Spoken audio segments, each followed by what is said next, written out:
Hey everybody, what's going on? And welcome back to another Going Old School Retro Discussions, episode 17. I'd like to thank everybody that's already stopped by in the chat.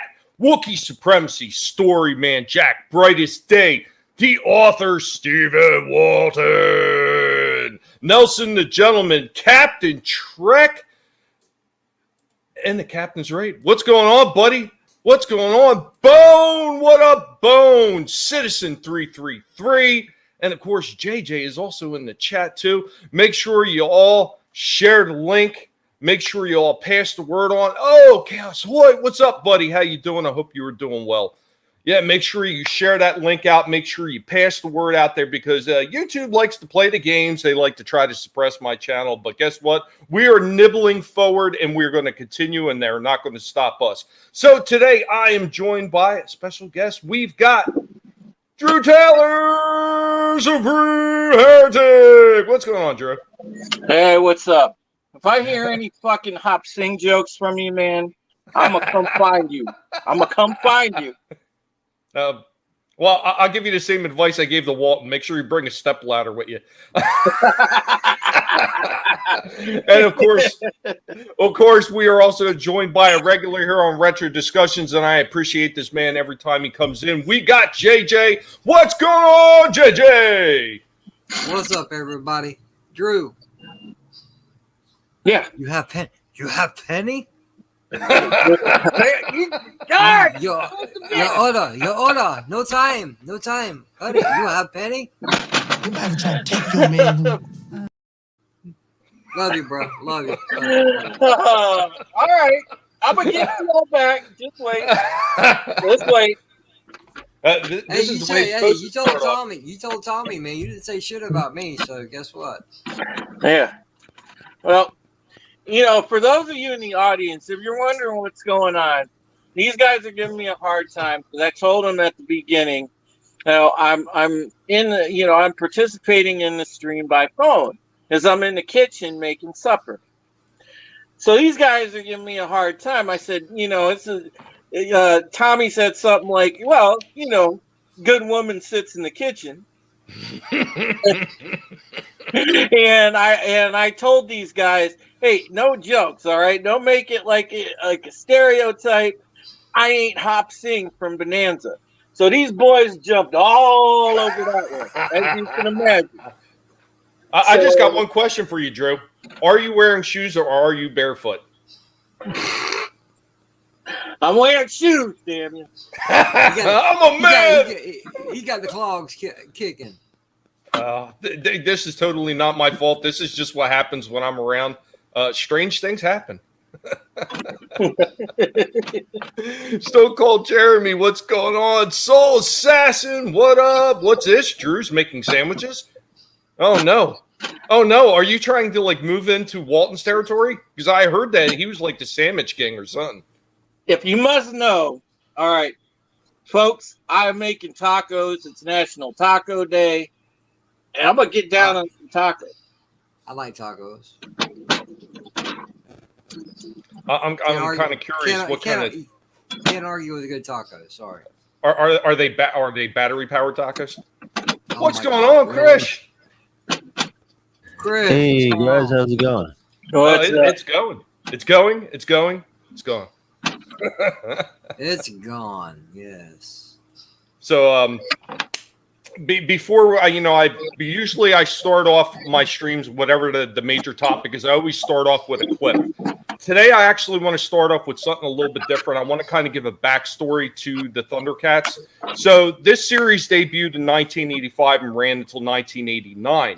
It was beloved and was also one of the highest rated and most successful animated shows of its era and is still popular with an ever-expanding fan base. Now created by Theodore Ted Wolfe, whose pseudonym is Tobin Wolfe, it was produced by Rankin Bass Productions. Now, originally coming up and pitching his idea in early 1984, Tobin Ted Wolfe's concept of humanoid cat people was discussed with his friend Stan Weston, president of Leisure Concepts Incorporated.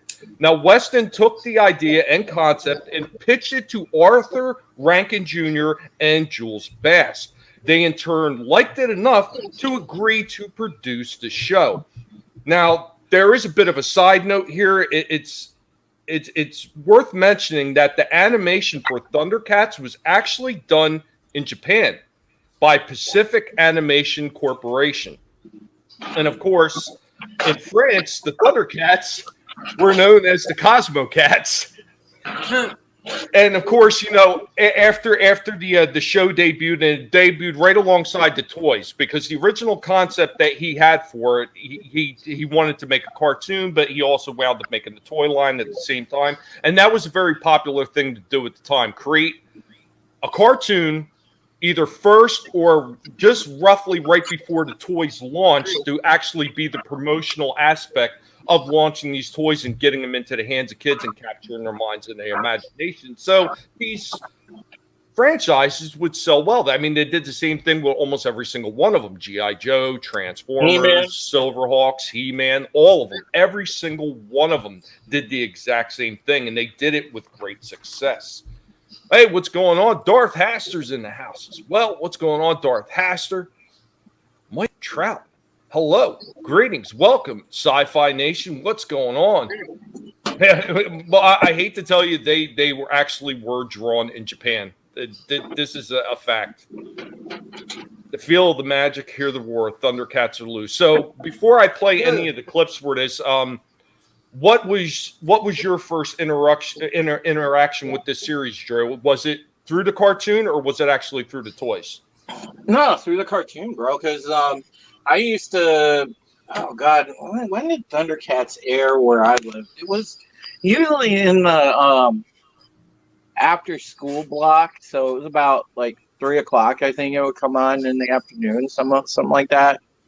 Because they would have G.I. Joe and Transformers on in the morning here. And Thundercats was like that afternoon cartoon they had on here. Yeah, So- that's the cool thing.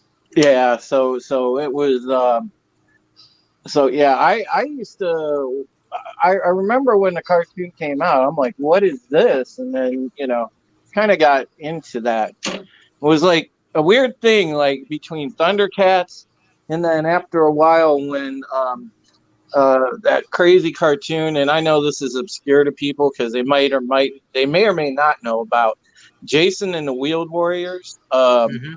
Was on after Thundercats here. That's how they did it. Holy shit.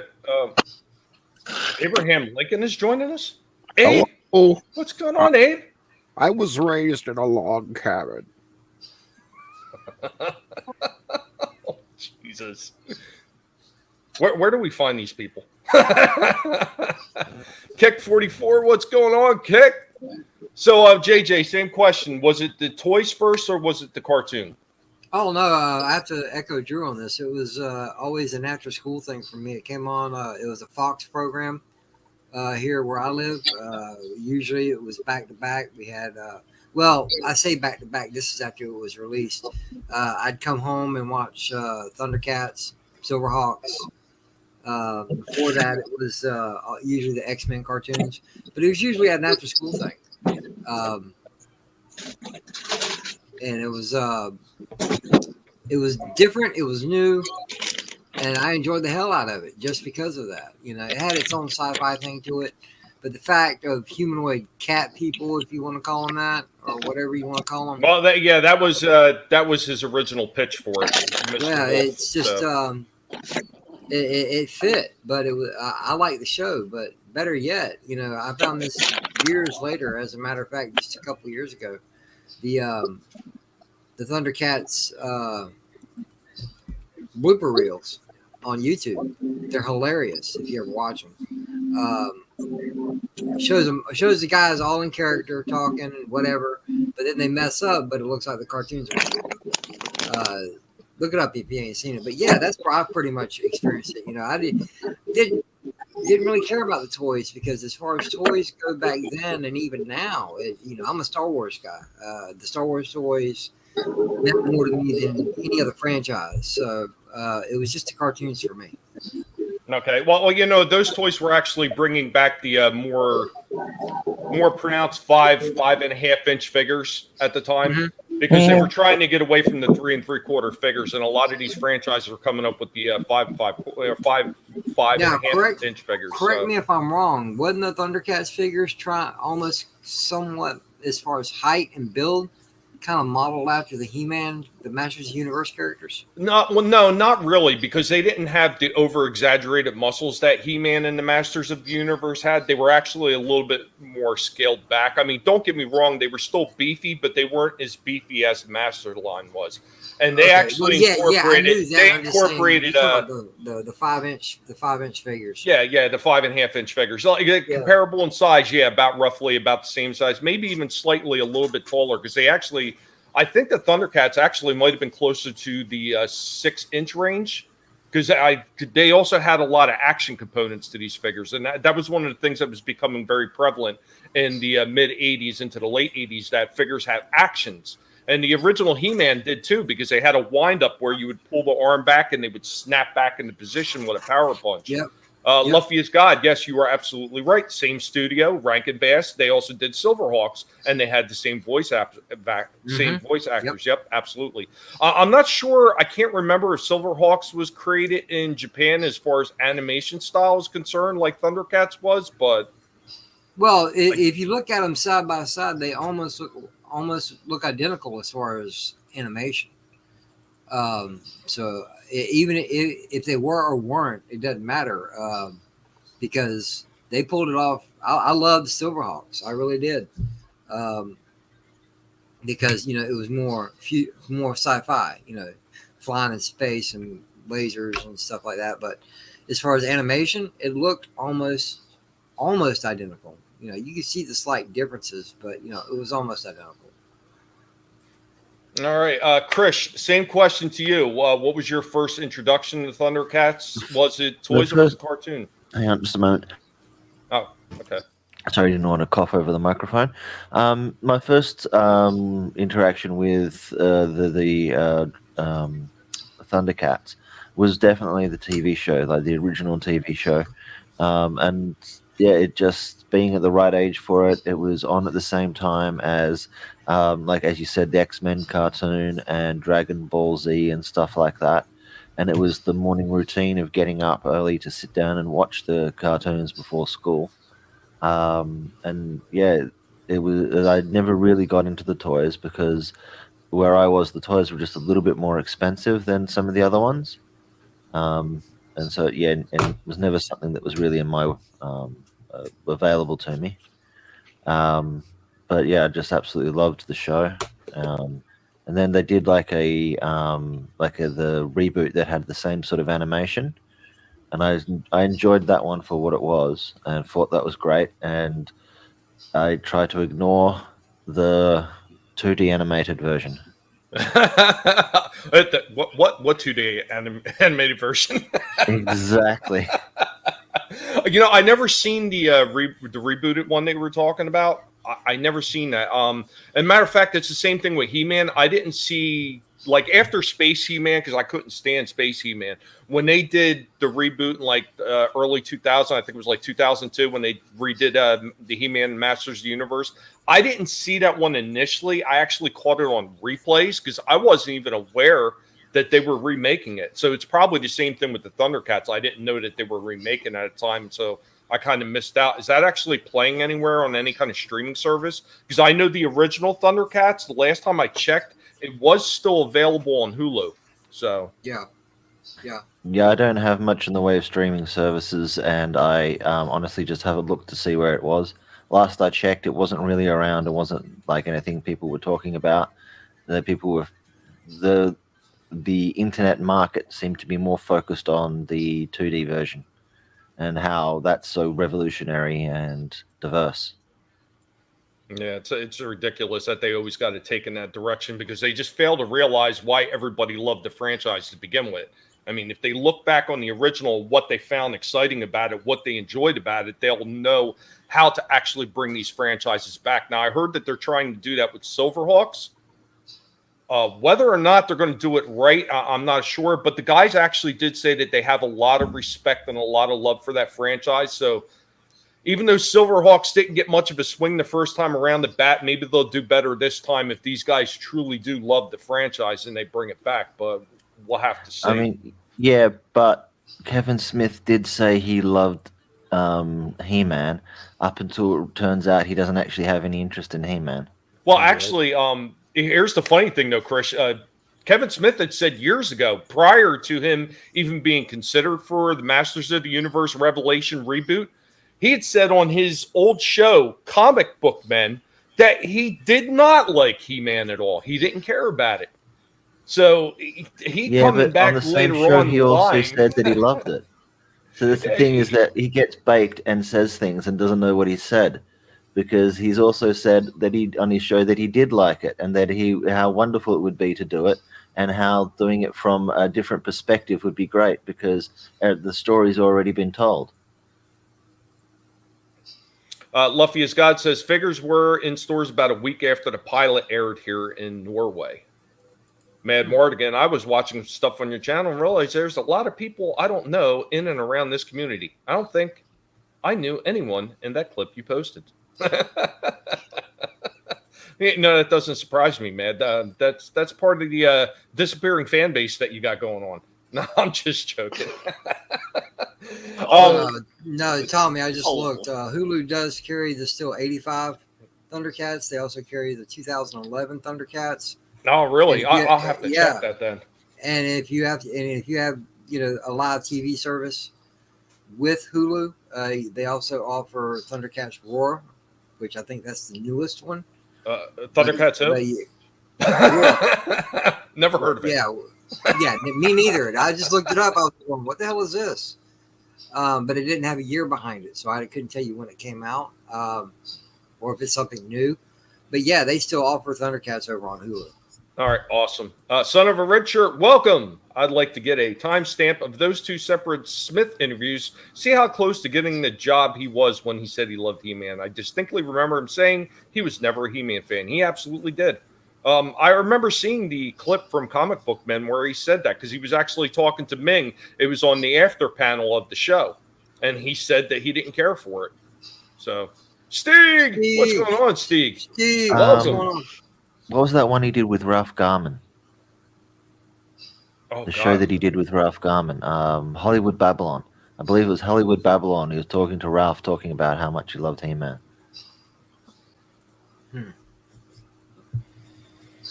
Because I remember reading a thing about him talking about it, and he was saying that he never had any of the toys. He was vaguely aware of the show. He's seen a couple episodes, and he really wasn't that interested in it. That's what one of the articles I've read that he posts. So I watched Thundercats quite a bit, but I never saw any hoes on the show. False marketing. Thundercats. Oh, yeah. Thank you, Walton. And Wookie. Farther reaching than anyone knows. Yeah, right. And we got Shell back with us, too. So Tony needs a minute to answer that. So we'll move over to Captain Trek. Captain Trek, what was your first interaction with Thundercats? Was it the toys or was it the cartoon? Oh, definitely the cartoon. Didn't really get into the toys, but I had friends and cousins who had them. So I always got to play with them anyhow. But I love the cartoon. Always. It does seem to be the consensus here tonight that everybody remembers it from the cartoons first. I remember the toys first, and the only reason I remember the toys first because I forget what I was doing something at the time where I was doing like a work after school.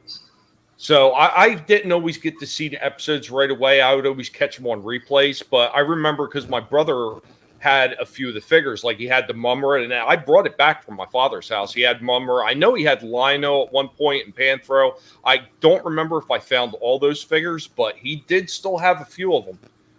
But yeah, awesome. I remember it from the toys first because he had these toys, and it was the same thing with Brave Star. I remember he had these big, giant action figures. Brave Star were huge. They were like 10, maybe even 12-inch tall figures.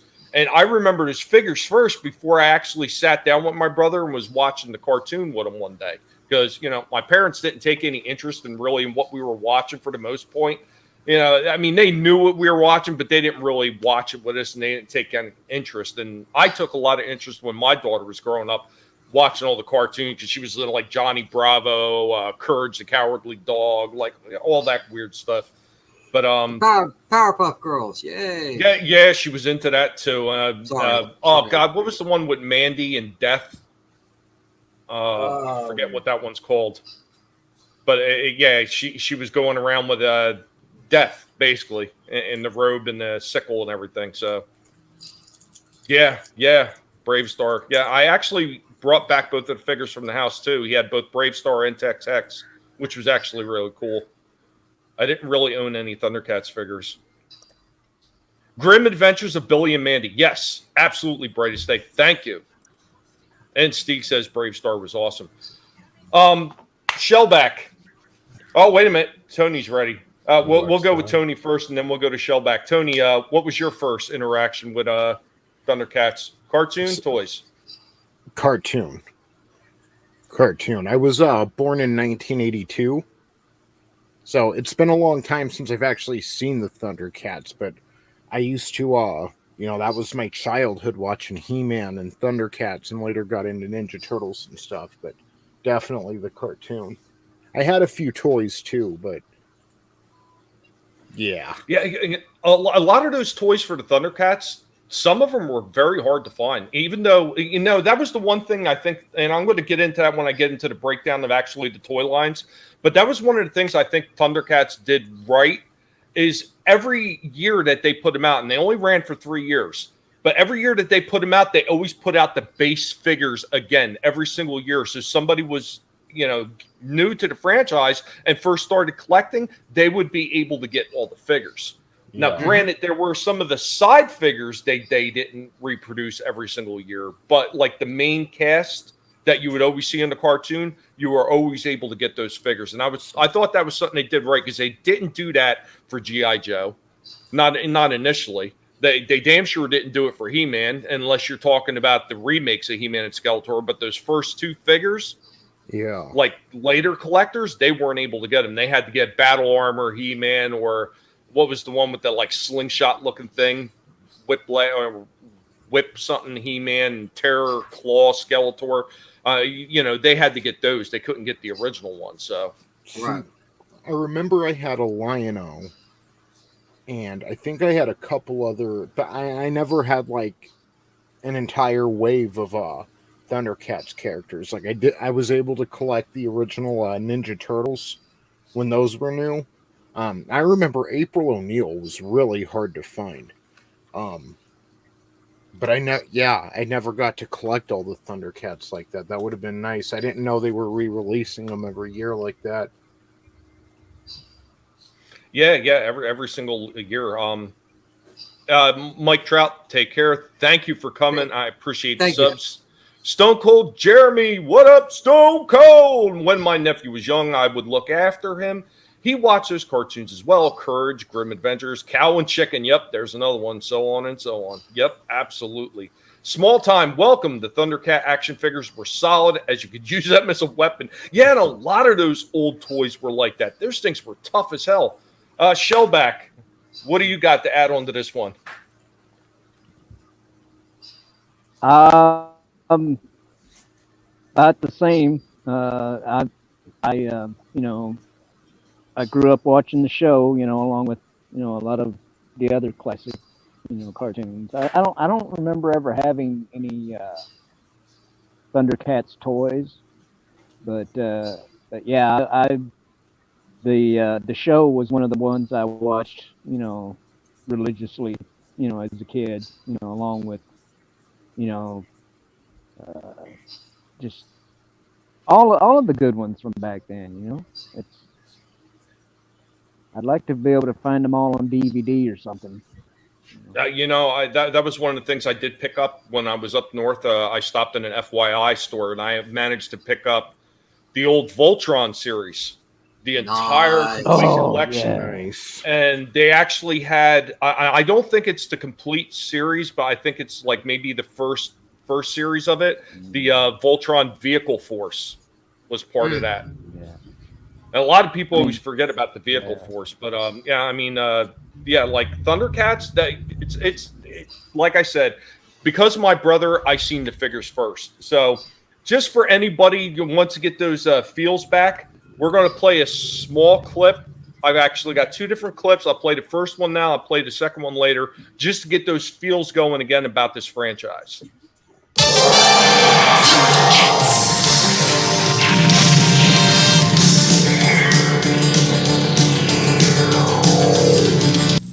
Half human, half animal. Thundercats, Mummer and Lion-O, each sold separately. I'm Mumro. What's the sword of Thundera? With this secret power ring, battery not included, you can make Lion-O's eyes light up. With Battlematic action, you control their swords. Sword is mine, Lion-O. That's what you think, Mumra. Thundercats, Mummer and Lion-O with light-up eyes, each sold separately. New from LJN. Thundercats!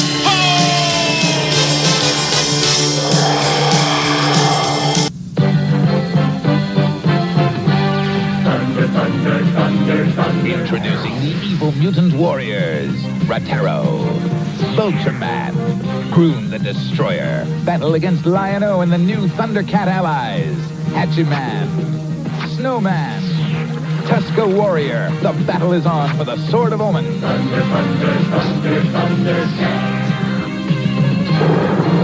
Figures and vehicles each sold separately from LJN.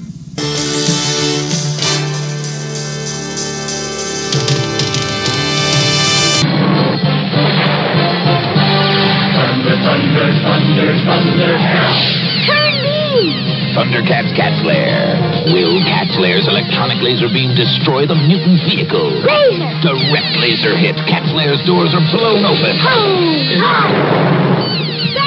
Get him! Fire! Retreat! Cat Flare defeats the mutant vehicle. Cat Flare, complete with mutant vehicle. Figure sold separately. Thundercats are on the move. Thundercats are loose. Feel the magic, hear the roar. Thundercats are loose. So, if that doesn't get a little bit of flowing again, I don't know what will. You know, there was something about that intro to that song. It was captivating. It was quick paced. It had a lot of action to it, and a lot of those cartoons from the '80s had that same kind of pull when you actually watch it just with the intro. Copyright. The internet is destroying society. I miss those days. Well, you know, Shellback, we were actually doing it in part of a review, and that's why I broke it up, because if I don't play the thing in whole and I split it up with commercials, technically, they can copyright me all they want, but it's part of a review, and we're discussing it, so you know what? They can go suck it. Real quick, Tommy. While you were playing the clips, I was looking for something for you, and I think I found it. Okay. What's up, RR? What do you got? What do you got? Oh, nice. Through Amazon Prime, huh? Well, just through Amazon, man. That's a DVD set. But I think the price is a little high for it. They want $37 for it, and plus, Well, it's the shipping on it. It's the complete, series. Yeah. And yeah, I mean that ran for 4 years, so that's quite a bit of episodes in one box. Well, basically $10 a season then.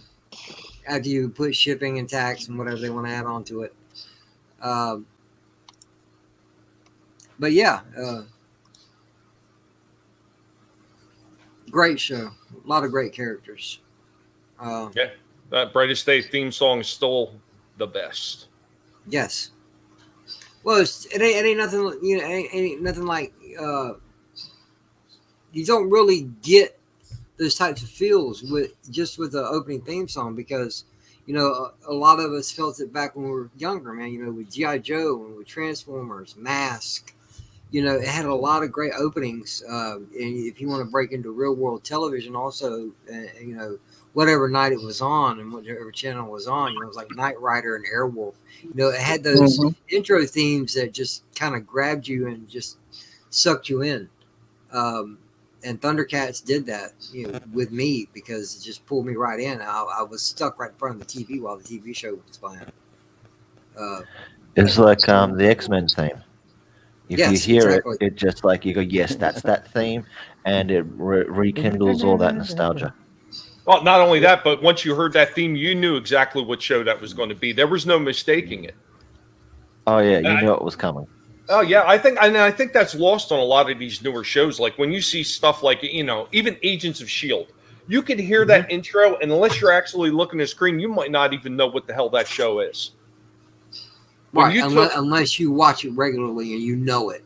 Yeah, unless you're a huge fan. But I mean, like with these type of franchises, I don't care where you were sitting in a house. If you heard that music playing, whether it was Transformers, even GoBots, Thundercats, any of these franchises, when you heard that theme music, you knew exactly what it was. And they used to do that back in the day as well. Like when they had the original MASH series running, when you heard that opening music, Suicide is Painless, you knew which show it was. Even if you weren't a huge fan, you knew, hey, that's the theme music for MASH. Unmistakable, yes.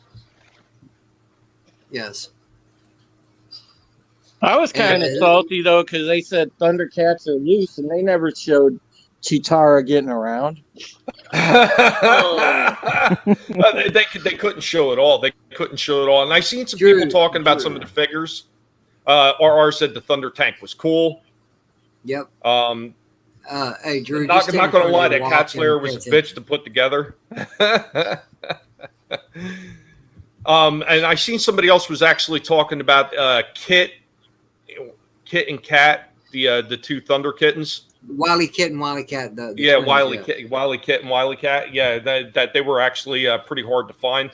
And there was a few of the figures like that were hard. Even Dukes of Hazzard's another one. Unmistakable sound. I got hit with 2 copyright strikes from an old live stream we did when I was doing Dukes of Hazzard. I think Shellback was there for that one. I think he brought it up, and I know you were there for it, JJ, because you brought up the clip, and we were stopping in between to talk about it. They went back a year to hit me with a copyright claim. Wow. So I fought it. Warner Brother dropped theirs immediately. But there's another company trying to hold out for it, and you're going to lose, right? It was a review, so when you were playing those. Go ahead, Shellback. I was going to say when he was playing those clips, and a certain character popped up, I was like, "Narf, narf, narf." Yeah, that was Steven's favorite character was Snarf. Because Snarf was good at running up trees. That's wonderful. Yep. Because, after we get a little bit further along, I got another clip on that I want to share briefly. That's actually a good question, Walton. I'm sorry, JJ. But go ahead, while you're talking about that, chat, who was your favorite Thundercat? Go ahead. Go ahead, Drew. Oh man, Chitara. Who didn't want to rub one out to Chitara? Did you want to see if those spots would streak? Is that what it was? Hell yeah! Just like Jadzio Dax. You want to see exactly how far down the spots go. That was the first chick. That was the original chick with spots you wanted to find out about. Yep. You should begin that sentence, though. You should begin that sentence with, "I'm not a furry, but." Luffy God says, if you guys watch the pilot episode, you'll find Chitara is plenty frisky. Yes. Snarf. Wookie says Panthro. Yeah, mine's a cross in between Panthro and Lino. Because, I love the Sword of Omens. I like Lino's character, but Panthro had the damn nunchucks, the red and blue handled nunchucks. Man, I was just. And he was also wearing a version of Japanese tabi boots. Yeah. Drew's a furry, confirmed. Hey, Solus Acid, I saw that. Piss off, buddy. It's okay. It's okay. Can you really pick a favorite though when it comes to Thundercats? Sure, you can always pick a favorite. It's just like G.I. Joe or Transformers or any other TV shows that had an ensemble cast pretty much most of the time. You can always have your favorites, but the show in general, you watch it because you love it. Doesn't matter who's on there.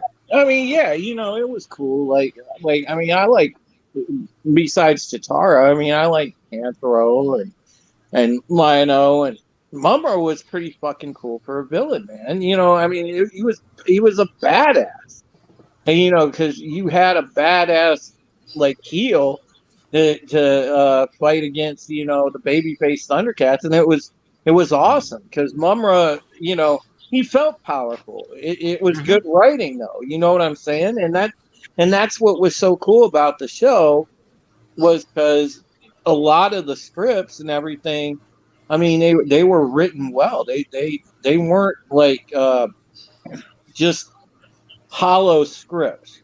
But see, we say that all the time about modern shows compared to the stuff we grew up on, because it was solid all the way through.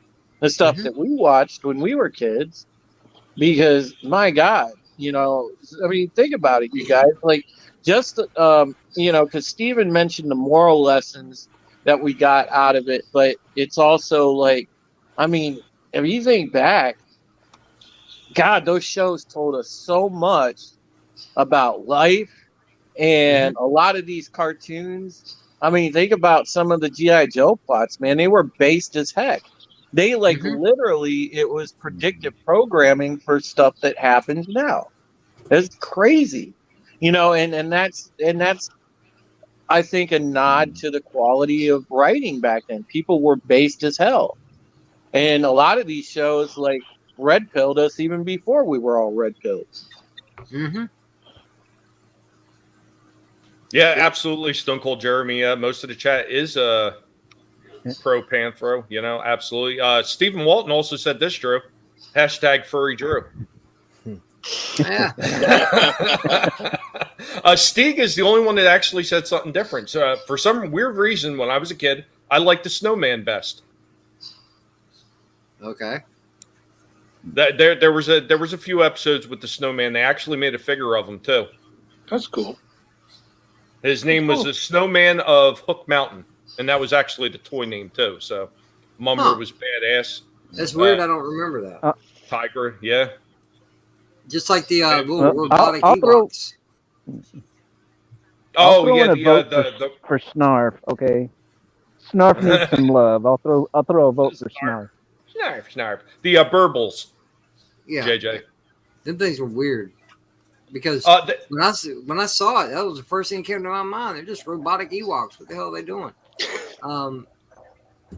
I didn't have no clue, because to me, I've always picked out pieces here and there from different things that I've seen. Like, case in point, Mumra, he looked like another Palpatine to me.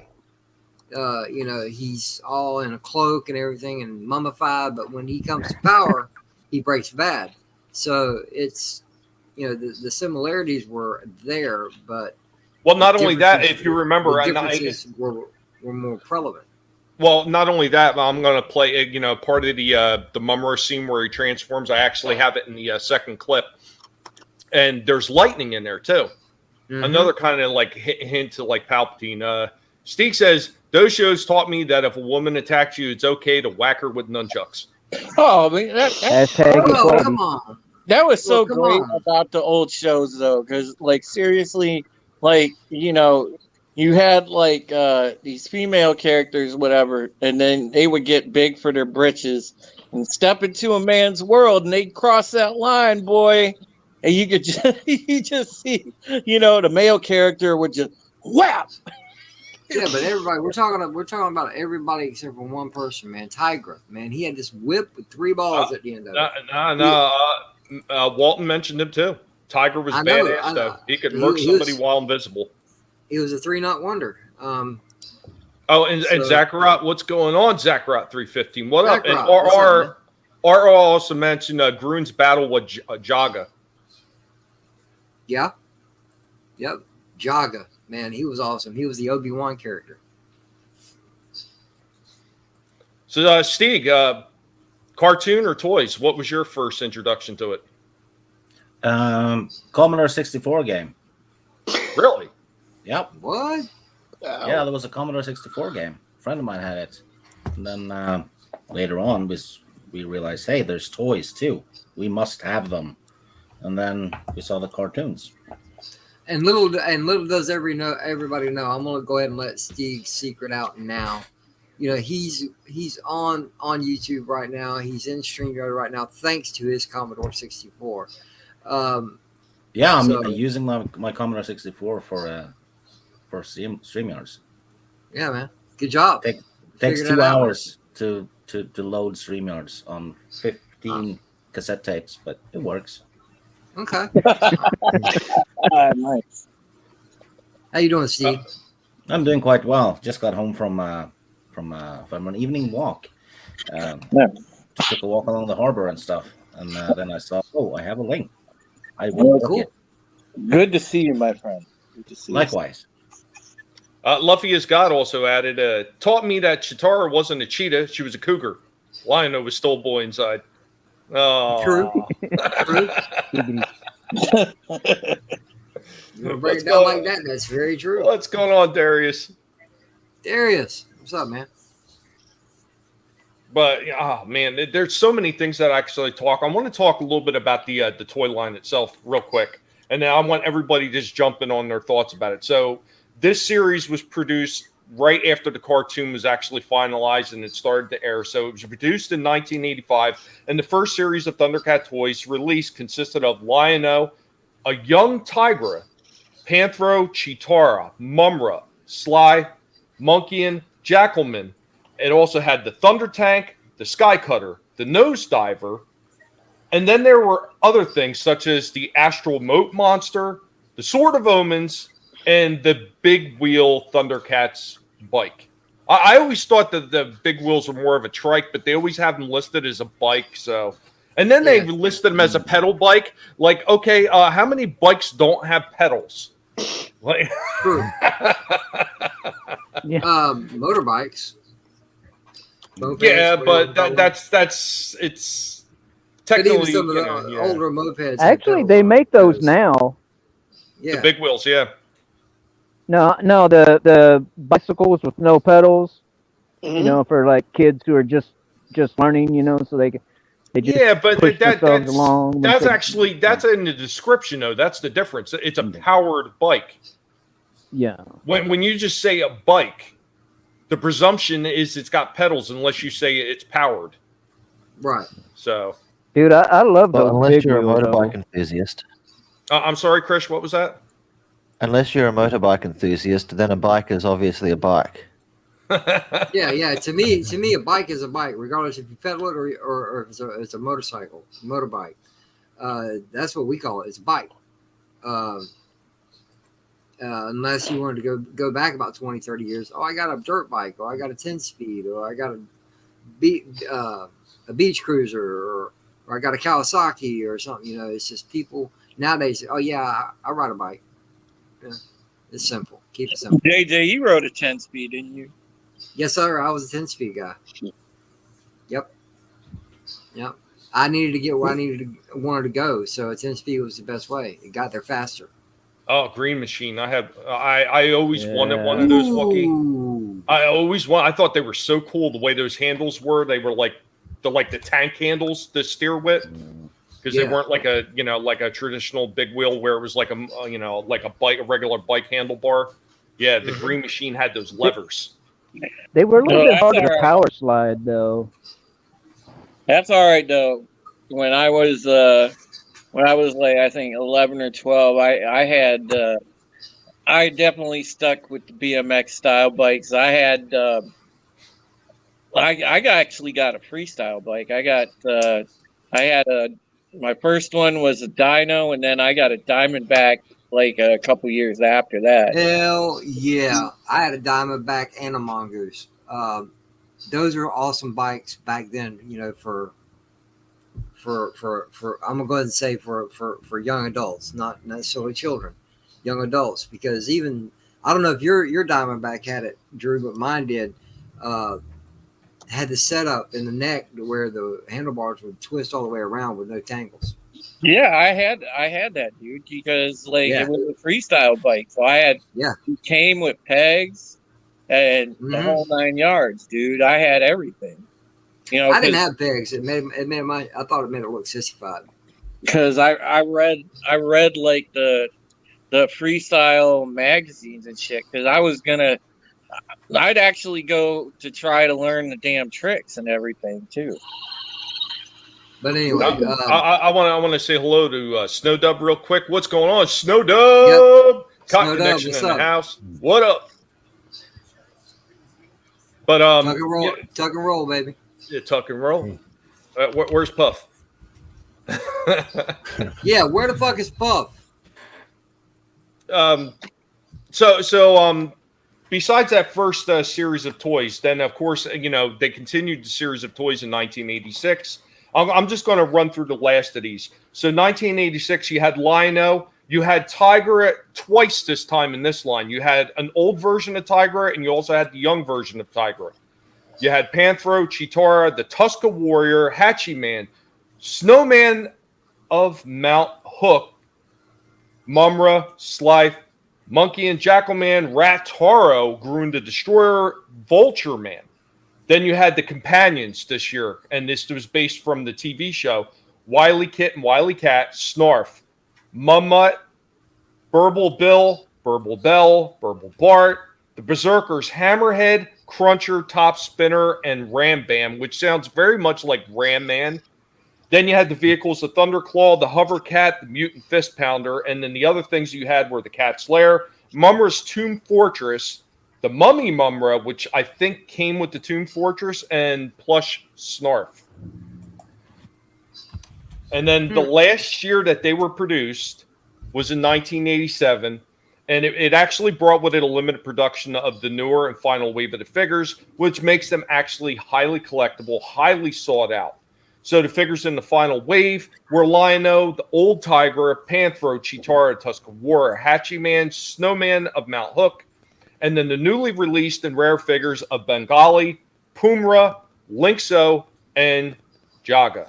And the villains in the final wave were Mumra, Slife, Monkey and Jackalman, Rataro, Groon the Destroyer, Vulture Man. And the sought after rares for the villains were Mongor, Captain Shiner, Captain Cracker, and Safari Joe. And the last of the vehicles that were produced were the Luna Lasher, Thunder Wings, the Stilt Runner, which looks very much like an ATST or what they call a chicken walker. And then you had orange, red, black, and blue laser sabers. And there were also a few things that they had were in production that they never released. So they were Thunder Wings Lion-O, Luna Lasher Mumra, and there were a few unproduced toys as well, like Red Eye, Cannon Blaster, Quick Jaws, Mad Bubbler, a red Lion-O, a purple Mumra, Lizor, and the vehicles they were going to release was a Feliner, the Thunderstrike, and the Luna Tracker. Tommy. Yeah. Did you say Captain Cracker?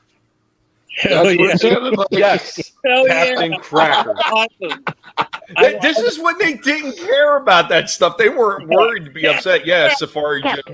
Yeah, it was a funny character, and that was another one they actually took from the cartoon. And, it's kind of weird that cartoons inspired, and I've said this before about Transformers.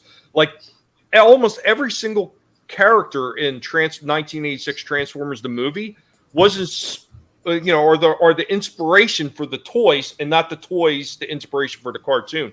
Granted, there was a few exceptions, like it was Ultra Magnus and a few others, because Ultra Magnus was a whole holdover from the old Diaclone days.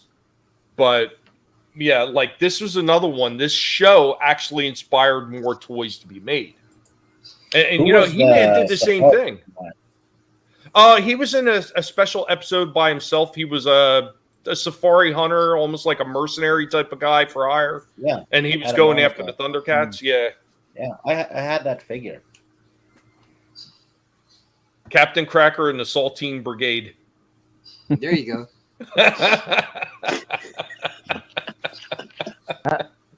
I wonder if he's related to Salty Cracker.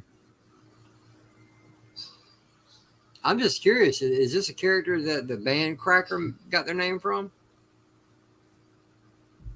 No. It's does possible. Does nobody know who Cracker is? I've heard of You them. mean Uncle Cracker? Uncle Cracker, or maybe that too. The Captain Cracker have white privilege. Why do I feel like Uncle Cracker has to be the white version of Uncle Ruckus? You're right. But I mean, it was another. This was a shame that this line ended the way it did. Granted, the show continued long after the figure line ended. It was another one of those things. The show did really well, but the toy sales, while they did good, they didn't do well enough to continue. Unfortunately, Tony had to dip out. He had to, he got home from work kind of early, so he couldn't hang with us the entire time. Tony, I do appreciate you stopping in. Yeah, Walton has been dropping your link in the chat, so everybody make sure you stop by and see Clown World Reviews every. What is it? It's a Tuesday. He does the Monday Night Wars where they talk about WCW and WWF, and he does a breakdown of 2 weeks in the war between the two companies. I do get a chance very often to be part of that panel, and I appreciate it so greatly. So make sure you stop by and see him. But I want to throw this here last clip out there, and this is the one that actually contains the Mumra transformation in it. Which Mumra is one of my favorite characters from Thundercats, and it was mostly because of his transformation. There was something about it I just found compelling. So here we go. Thunder, thunder, thunder, thunder, What evil lurks in Mumra's tomb? Tara held prisoner. Can Lion-O save her? Take this! Lion-O to the rescue. But Mumra transforms to fight again. Mumra's Tomb Fortress comes with all you see here. Other figures sold separately.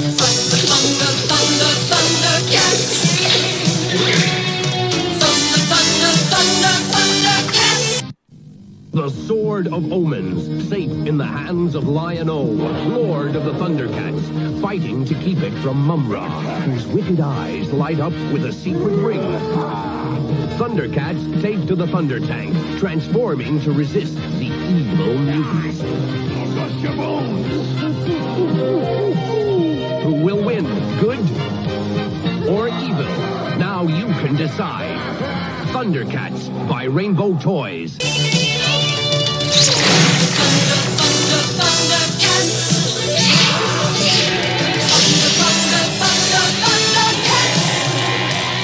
Thunder Tank, the ultimate attack machine. Put Lion-O at the controls. Thunder Tank, instantly armed for battle. Laser guns, stun guns, mechanical jaws.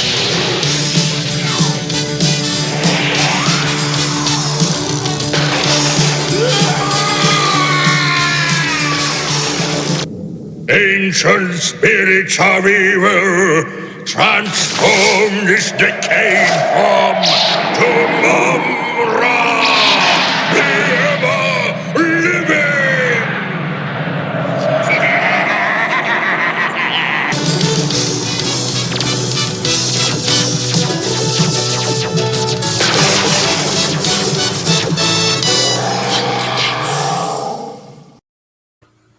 I don't know what it is about that transformation. I love that transformation. It's so sinister. Oh, yeah, dude. I mean, that was dark as shit back in the day. Holy cow. I don't think there was anything really closer to... I think Mumra was probably the darkest villain in just about any show. Well, It's kind of inverted yeah, He-Man, isn't yeah. it? The villain transforming instead of the hero. True. It was so much closer, like as a character, to something from a manga or a anime than it was from what would be a normal Western cartoon. Well, and I think that's part of the Japanese artist involved too. You get that feeling too. Go ahead, Drew.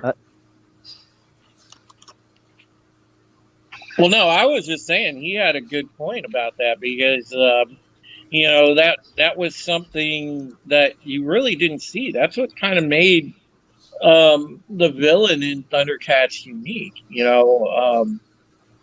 Because it was definitely, I guess, looking at it now, you can really see the Japanese influence. That's why I like some of the early like late 70s, like very early 80s cartoons, because like when you think about it, going further back, because I know some of you guys know this, even though I'm like dating the shit out of myself right now, but Star Blazers, Robotech, all the stuff like that, it had that kind of gritty storytelling to it, and Thundercats kind of did that. I think I heard Captain Cracker at work in that first little bit though. I didn't see him, but I heard that whip crack. Might have been Tigra because he's got a whip also. Mumra versus Skeletor. Who wins? No, Mumra. Mumra. Absolutely. Easily. I don't even think that's in question, especially the way Mumra came off in the very first episode that he shows up. He is OP in it. Later on during the series, they kind of play him down a little bit, but really, honestly, how many episodes did he actually get out there and fight the Thundercats? It wasn't very many. He usually sent all his minions out there to do it for him because he felt it was beneath him. That's what I've noticed. Even though a lot of us say that we love Mumra, but in all actuality, you see him very little in the show. In that form, it's usually his three wingnuts trying to fight the Thundercats. Which I didn't have a problem with that, but I figured he's the main villain of the show. You ought to be out there more. Well, I think, maybe this is just me. I want to get everybody's opinion on that. But me personally, I just felt it made his appearance in that form, his overpowered form, a little bit more special because it wasn't being overused. True. Very true. Everybody chime in. Do you think I'm wrong? No, I think you're right, dude. Because, like, look, Mumra was done well because he was powerful as shit, right? He could take out pretty much anybody. But, it showed both sides of Mumra. Like, he didn't have to do that because he was like, all right, minions, you could go do the shit. I'll be here if you screw up. And, it showed he was a good mastermind because you wanted to see that, and that's a thing that 80s writing did. When they wrote villains, a lot of the times, and this was what made a good villain, they made them intelligent. So, yeah, they were sending out their people because you would do the same thing. You'd be like, shit, I ain't going to go get messed up. Go out and handle business for me. And then when they come try to attack our fortress, I'll basically fuck up every last one of them. But, that's how Mumra rolled. And he was smart. And so, that's what was cool about it. What's up, LDG? Dr. Claw. What's up, Pickle? What's up, Pickle? Dr. Claw. Anybody else have thoughts on that? Like, do you think that they used him just enough, or do you think they should have used him more? Well, he's more ominous if you don't see him all the time. And, you have that old writing line that goes, the strength of the protagonist is measured by the threat posed by the antagonist. And let's face it, Skeletor wasn't much of a threat. He got beaten in every episode, right? Mumra was absolutely a threat. I think Mumra was the better villain, but Skeletor is probably more iconic. You'll find more people in the world who knows who Skeletor is, right? Oh, yeah, I agree with you, Stig. I think you're right on that. But we all know that Mumra was the better written villain by far. Yeah. JJ? Yeah. All right, go ahead, Shellback. You want to weigh in? Go for it. Oh, I was just gonna say, I mean, it just gave Skeletor, the opportunity to be like, I'll get you next time, He-Man. Well, for me personally, I agree with everybody. It was a disappointment to me as a kid because I've always, as far as my characters go, I've always liked the evil, the dark. Anybody that knows me knows I used to go by Sith Lord. And to me, I've always liked the darker characters because I've always wanted to see what they would do to win. Because a lot of times people say evil goes to every length to win. And Mumra to me was an iconic bad guy for a TV show, cartoon or no, but he was severely underused, and that kind of disappointed me. Now, I'm not saying they should have used him in every episode, but they should have used him more than what they did. You did get to see him on regular occasions, but not in his full form. I just love the bad guys. I always have. Because good guys, we know the good guy story. Everybody does. Doesn't matter what you watch. They've got to go to everything they know how to do to stop the evil from happening. But I like to see the evil happen. I want to see what kind of lengths they would go to achieve it. And Mumra did it. He pulled it off. Just not as often as I personally would have liked, but I agree with everybody. You can't overuse someone like that because it does play him down, make him weaker, however you want to word it.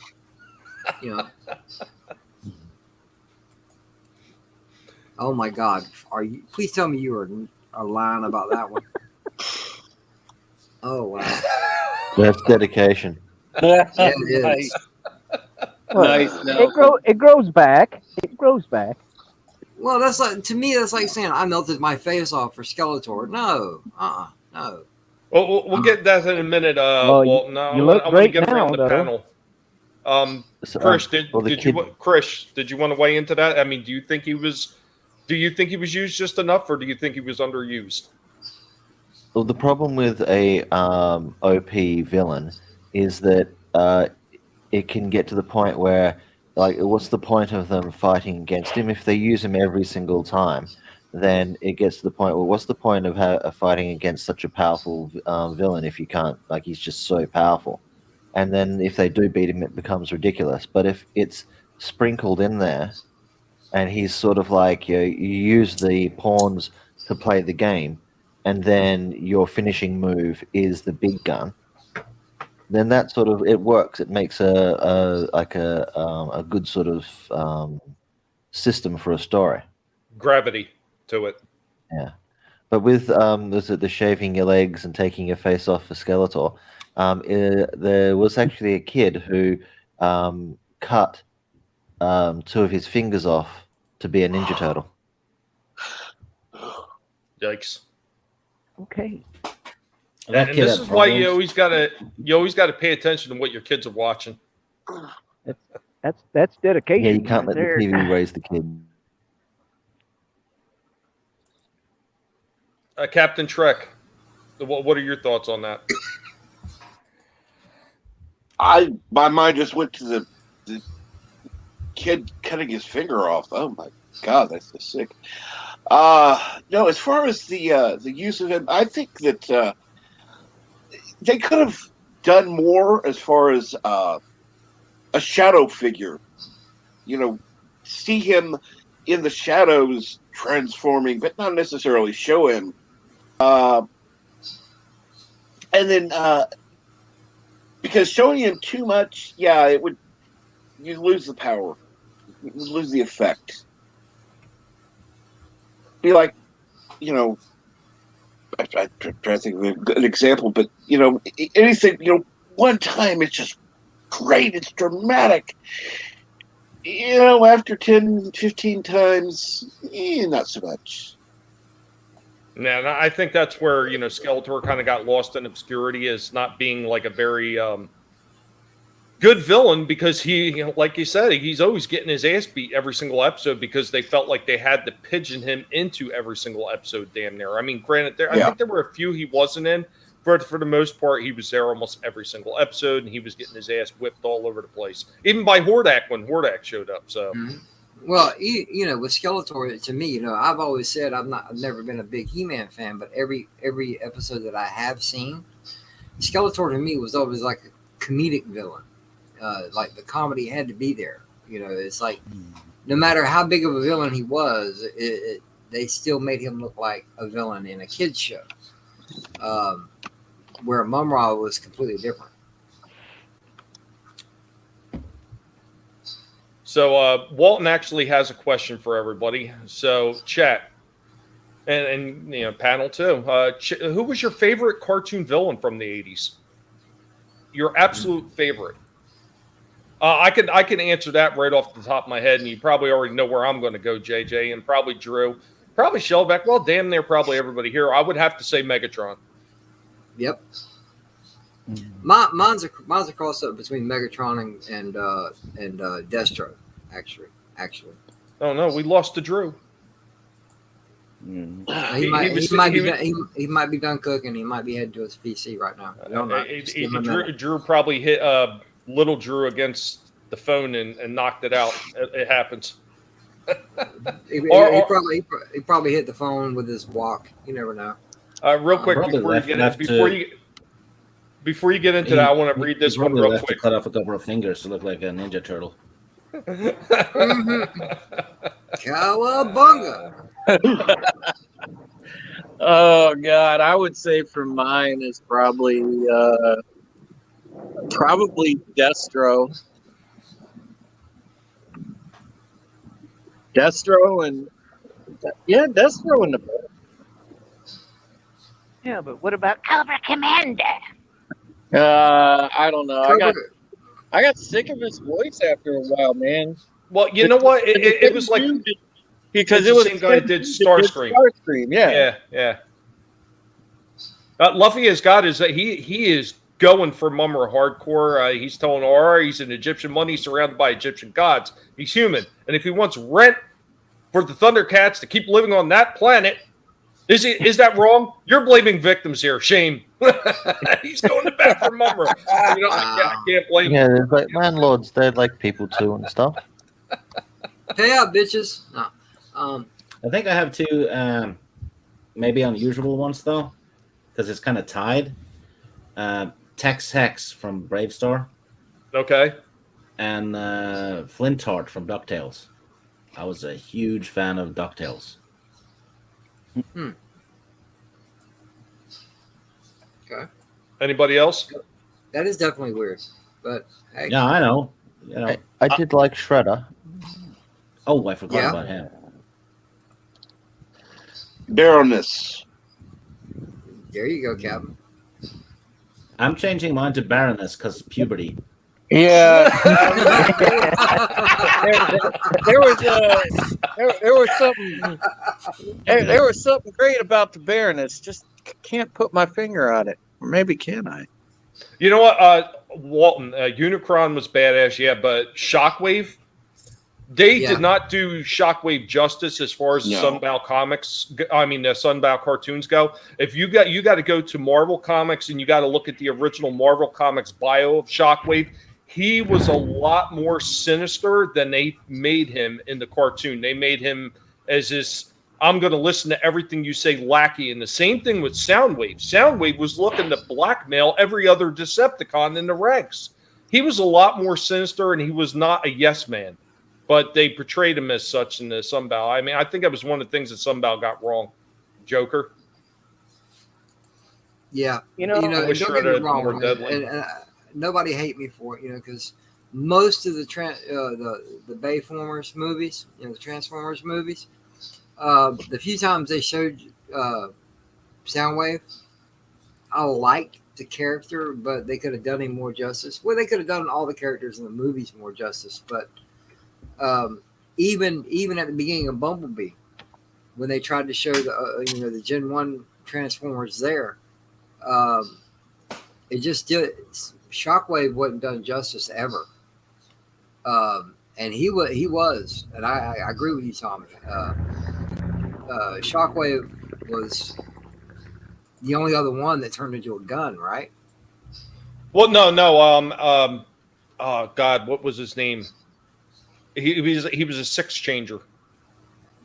Oh, why am I blanking on this guy's name? He was a six changer. Yeah, not a sex changer. Steve, stop talking about. Oh wait, so we had trans characters even back then. Yeah, well, they're called Transformers. So. Oh God, I'm trying to remember his name. They actually did a one shot for him in IDW too, where they were telling him from a point of view where he was going to meet up with these people that were world destroyers, and he wanted them to join the ranks. He turned into a Puma. He turned into a tank. He turned into a gun as well, and he had a few other transformations. Yeah, he was the first six changer that came out. And I don't know why I'm blanking on his name. I have the Titans Return version of him. Amazing looking toy. It's very G1 inspired, and I do have the G1 version of him, but it's missing a lot of pieces, so it's completely incomplete. But completely incomplete. You couldn't have said that any better. I know. Julie Chow, what's going on? Welcome. Thank you, everybody has stopped by so far. Make sure that you share out that link. We still got a bit more to talk about here. So, back to your favorite villain of all time. Who do we got left? You know, Tommy, just to be a little bit different, I am going to go with the baddie, the main bad guy from Inspector Gadget. Okay. Dr. Claw, yeah. Yeah, you and LDJ. Citizen, yes, thank you. Six shot. Yes, absolutely. Oh, Parrot, what's going on, Parrot? Saying hello to Steven. Awesome. I thought LDG was Dr. Claw. Maybe he thinks he is. Oh, get you dead. Nah, who's that DC character? The Thinker. That's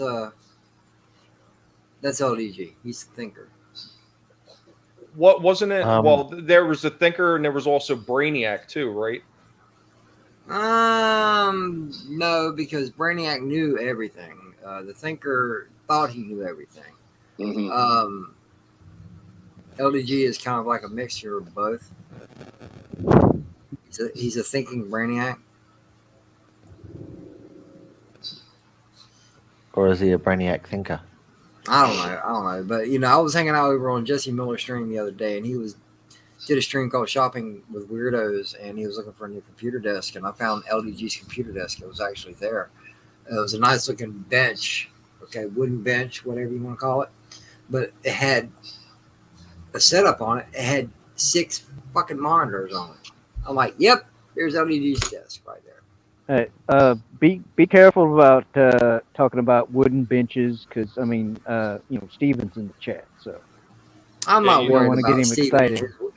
I ain't worried about Steven's wood. All right.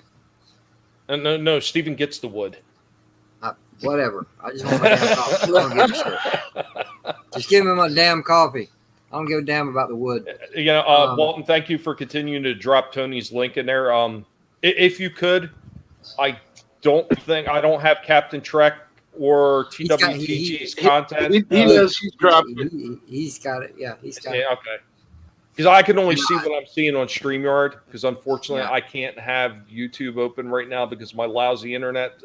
Thank you, CenturyLink. You suck.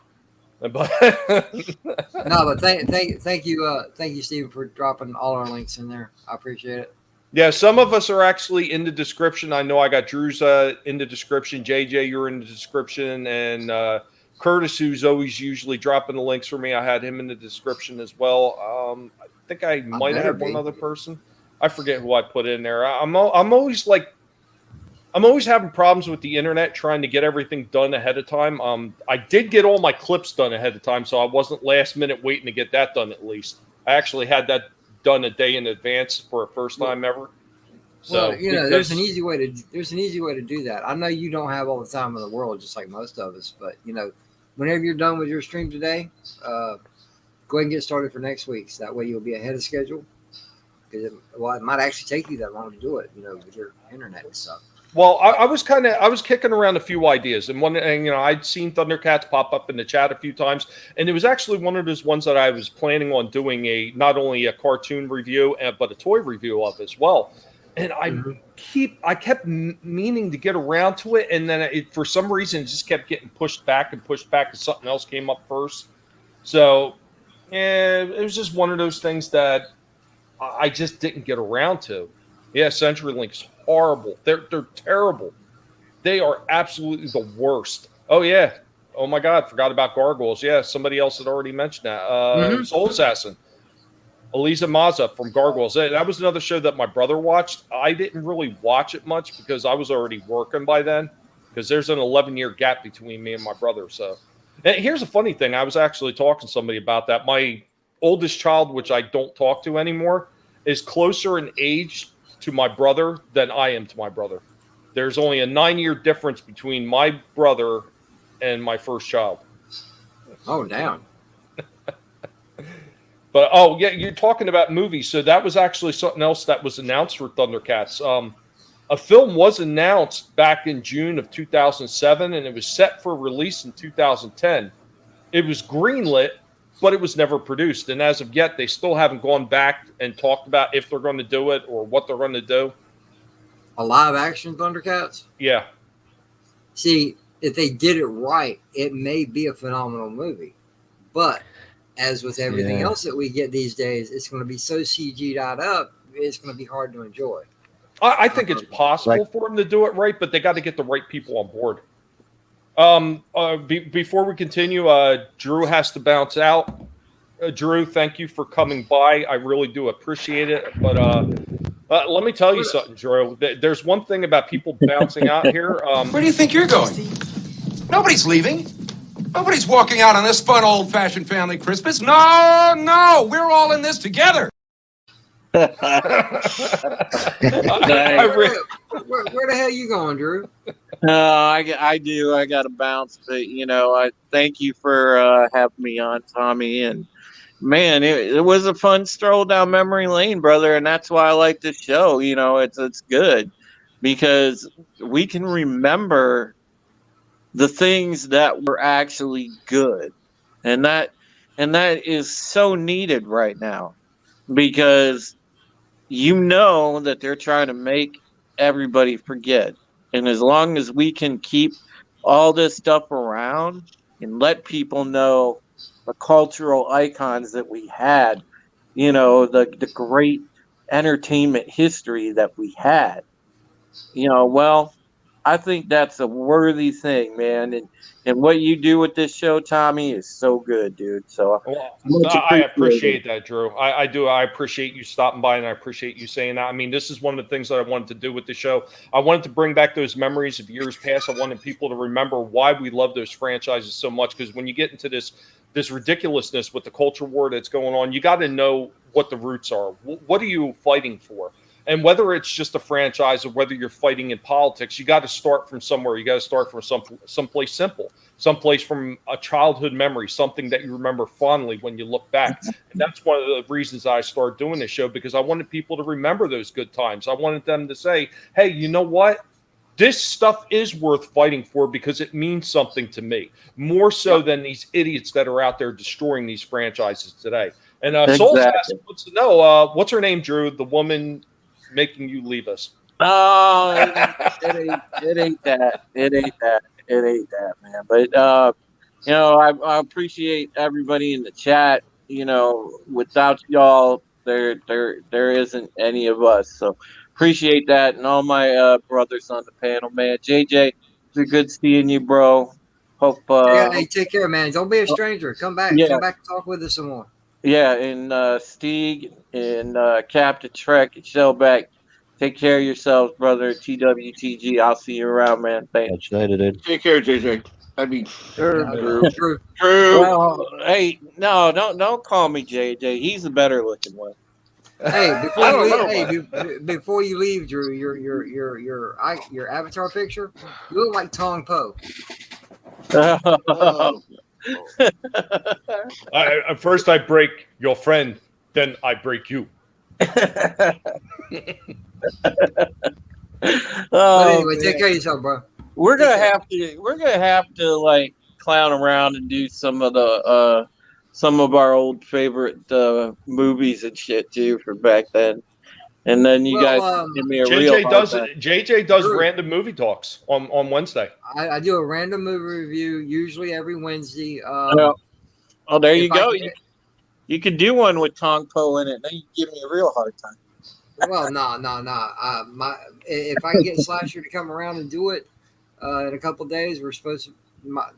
The next movie we're doing is The Last Starfighter. He's never seen it, and the people I usually have on the Love that panel, movie. at least 2 others that haven't seen it. That is such a So, good movie. Man, It's that gonna is be a high crime that man has never seen Last Starfighter. Holy shit! And what we That do is is actually we get, being we, rebooted. get, we get together about a couple I hours thought it was before going to be a screen time. sequel. Might be. But what we actually do is we get together about a couple hours for screen time and physically watch the movie. That way, when we start talking about it, it's all fresh in our brains. So, No, right on. if you're ever interested, man, I'll get in touch with you. All right, brother. Sounds good. Take care. Well, take care of yourselves. Behave. Well, I should tell you all to behave because I know you won't. So There's no such thing as that, Drew. You know what? I'm going to have to find that Bloodsport clip, and I'm going to have to fix it for you. And I'm going to have to change it to, break your friend. I'm going to first I stretch your friend, then I'll stretch you, pointing to a girl. Okay, Drew, you have a good one. There Thank you you go. for stopping in. I always appreciate it, my friend. Make sure you subscribe to Supreme Heretic. His link is down below, and Stephen Walton has also popped in the chat a bunch of times. I appreciate that greatly. They're going to reboot it. I sure hope not. I heard that they were going to do a sequel, but you just never know what any of these shows. They say it's going to be a sequel, and then they do something else entirely. But any last thoughts on Thundercats before we move off that topic? Only one. I got a clip I wanted to share, and this, I mentioned it earlier. I'm not going to play the whole thing, just the beginning of it, just because it's for Walton. So here you go, Walton. This is just for you. Turn this up a little bit. There we go. You gotta snap out of it, Lion-O! Call the Thundercats before! Shut up, you fuck. I should have known the terror. There you go. That's what the bloopers entail. They just start talking, acting their shit out, and then they just start saying some whacked out shit, and it shows the guys saying it. Check Check it out. I'll put the link in the private chat if anybody wants to see it, and I'll put it in the public chat also. But no, go ahead, Tommy. That was it. Okay. Keely Chow. Yeah, and that's the thing. There are shows and movies that are total crap. And like you said earlier, there are ones that are actually worthwhile watching. Not all of them are bad, but the problem is some people get so used to just seeing all the garbage that they don't even question it anymore. And so many people have gotten starved for good entertainment that when something comes out that's just mildly better than the normal steamer that's sitting on the side of the walk outside of Pelosi's home, they're just used to it and they're ready to gobble it up. Oh, that's disgusting. Yep. They love turd sandwiches. Fucking gobble it up. That's crazy. Now that I would rewatch Thundercats. Yes, I'm thinking about I might put it on later myself. Who changes a Thundercats litter box? I don't know. That'd be one hell of a job. Since the last Starfighter was mentioned, I've seen this one scene in my head, and it's like, Lewis, go back to sleep, or I'm telling Mom about your Playboys. Oh, yes, Lewis, the little brother.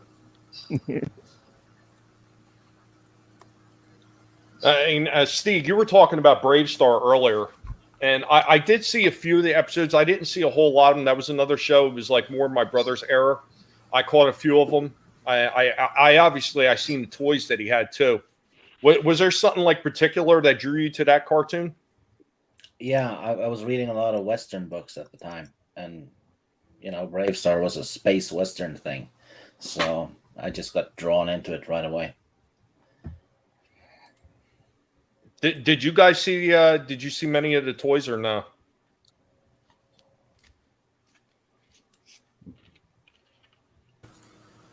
If you talk about Brave Star, I never really paid attention to it. Like I said earlier on when the show started, my toy experience was all basically, well, when I was a kid, I got to expand on it a little bit. It was mainly the Star Wars toys and G.I. Joe toys. Brave Star didn't watch too much of. I did see a few episodes, but never noticed any toys. Brave Star's toys were too big. They weren't compatible with the other stuff. That was a problem. Yeah, like I was saying that earlier, I think they were somewhere in between the 10 to 12 inch range. They were pretty huge. Yeah, they were bigger than the Thundercats ones too. Yes, absolutely. What's that, JJ? I said, that's what she said.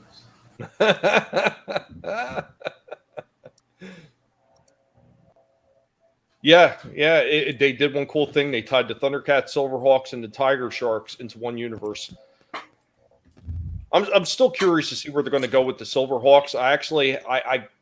I don't want to say I have extremely high hopes for it, but from what the people are saying that are getting involved with that reboot of it, it sounds encouraging to say the least. And I seen Wookie was talking about it's supposed to be a reboot, and that's just a crime. Uh-oh. Y'all couldn't handle the 12 inches. Yikes. Sounds like an attack. I wouldn't want to.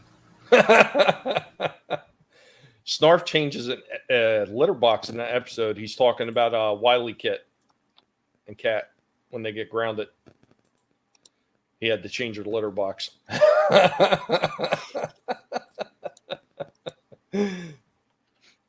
Yeah, see, I'm not sure. I'm going to have to look into that now. I'm going to have to see if Silverhawks, if they use that same Japanese animation studio, because it did have the same feel to it, where a lot of the other ones didn't. Hello, Candy Cane. Welcome. Hey, Candy. What's up, darling? But there's so many of these cartoons and these franchises with the toys that were associated with them. I mean, they always draw me back, especially when I was over the house and I started finding some of those old toys. I don't know about you, but like when I pick up one of those toys, like a lot of times the theme music hits me when I pick them up. Like I just remember that shit right off the top of my head. Hey, Tommy, real quick. The animation studio, who did Thundercats? Hold on. I got to check my notes for that again. Pacific Animation Corporation. Pacific Animation Corporation? Yes. Right. Okay. I'm looking it up right now. Because, like compared to a lot of other cartoons, they had a very streamlined cartoon right there as far as some of the other ones were concerned. I mean, because you would see a whole lot of inconsistencies, and I don't care if it was G.I. Joe, if it was Transformers, things were miscolored, people were out of place, they had the wrong dialogue coming out of the wrong person's mouth. You didn't see a whole lot of that with Thundercats. And from what I remember, the little bit that I did see as Silverhawks, I really don't remember seeing that there either. But a lot of the other cartoons were being done by like Filmation and Sunbow, and oh god, what was the other one? There was one other big company that was doing a lot of those things. Oh, Hanna-Barbera. Because they were doing Thundar and they were doing all these other ones, so they always would have some mistakes in them. I don't remember seeing that with this one. Oh, I love me some Thundar. Yes, Tommy. They did do Silverhawks also. They did do Silverhawks as well? Awesome. Yeah, and like they said, or it was said earlier, it was the same voice actors. Because Rankin Bass, they used the same people a lot when they were doing a lot of these different shows. So it kind of makes sense that they actually tied them all together in one universe. It's good for business, not only for Rankin Bass, but actually for the toy companies. The last note that I want to mention for Thundercats is they started off with LGN toys, and at some point LGN got bought out, and then wound up becoming Rainbow Toys, which is kind of strange, but Yeah, the production company, PAC, was active through 85 through 89. Of course, the headquarters was in Tokyo. Their licensed properties were Thundercats and Silverhawks. awesome.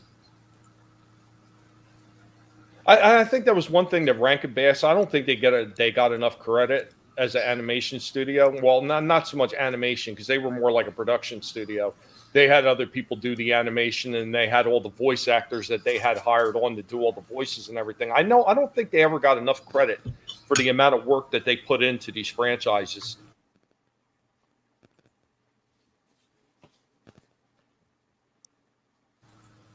Well, that's very true. For the simple fact, no matter what the franchise is, okay, whether it was now I'm talking strictly animation now. No matter if it was, the Thundercats, if it was Voltron, if it was G.I. Joe, and let's go back a little further. If anybody remembers this shows, Battle of the Planets, called G-Force, even some of the older animation films, like the Space Cateers or Grandizer, the part of the Force 5 collection. All of it had its own style of animation, and a lot of it blended together. But as a kid, that animation is what drew me in. It was part of the storytelling, and what we're getting now is just computer-generated crap. Case in point, I'm a big Star Wars fan, but this new Star Wars Visions, yeah, Japanese animations is cool, but the stories are sorry as hell.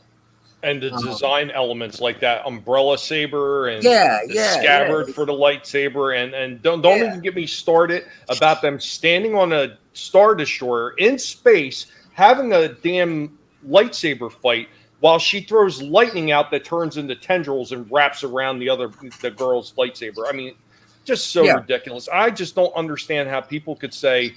And this is a touchy subject to me because it's a bit of a pet peeve when people sat there and they went on and on and on about the Leia Poppins bullshit, but then they say, "Oh, this looks wonderful." It's the same crap. It's the same crap that they were doing in the damn sequels. Yeah. They're saying you got basically 9 different animation studios doing their own thing, and apparently they gave them the go ahead to do their own thing, but it looks the same. It's all the same crap storytelling. The Leia Poppins scene, though, that wasn't the first time they did it. It happened on Rebels as well with Kanan. He was flying blind through space, using the Force. And I'm like, people were okay with that, but not okay with the Leia scene, and now they're okay with the anime stuff. So I'm like, pick a stance and stick with it, right? Right. Well, and I will say I saw 2 episodes of that series so far.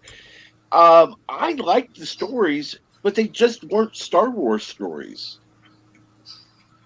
Absolutely. I think if they didn't have Star Wars attached to it, it probably would have been a lot more enjoyable for people. I just watched an episode of this, because I only watched the first 3, and pardon me. I think I watched 3 more. Hang on a second. And I watched an episode. It's called The Ninth Jedi. Great storyline, but I love the animation of it. But except for one thing, they had a lightsaber in there that didn't have any color. It was like a clear blade, or supposedly a clear blade, and the blades change color depending on the person that grabbed them. And I'm like, what the hell are you thinking? They don't do that. They actually do. That's something Dave Filoni came up with, that the personality or your affiliation is what changes the color. I mean, if you're a Sith, you have to kill a Jedi, take the lightsaber, and bleed the crystal to make it red. Exactly. But which is in this weird, instance, because in the Disney canon, Darth Maul kills his first Jedi with his lightsaber, with his red lightsaber. So he couldn't have done that. He has to kill a Jedi to get it, right? Right. Which, it took me a while to get used to that, but growing up, I've always known that the Sith crystals were synthetic. Yeah. And they changed that. Okay. All right. I got used to bleeding the crystal because it almost sounded, the more you thought about it, it almost sounded cool. Take the Jedi's weapon and kill him with it, and then pour all your anger into it. Okay. That made sense. Okay. Yeah, but then you have the problem with Revenge of the Sith. Why is Anakin's lightsaber not red after he turns Sith? Exactly. It's still exactly. Well, see, this is before that particular canon came into play, and that's another plot hole in it. But the fact that this young girl picks up a saber, and because she's only feeling the Force, she's not attuned to it, she's not been trained or anything like that. She lights it up, and it's a freaking clear blade. I'm like, get the hell out of here. Okay. And I don't know if anybody ever noticed. If you watch Rogue One, Felicity Jones's character, Jen Urso, is given a kyber crystal as a necklace when she was a kid.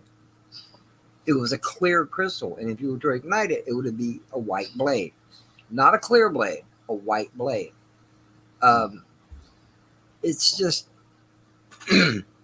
find something and stick with it. Quit changing it up, because new fans, old fans, were getting sick of it.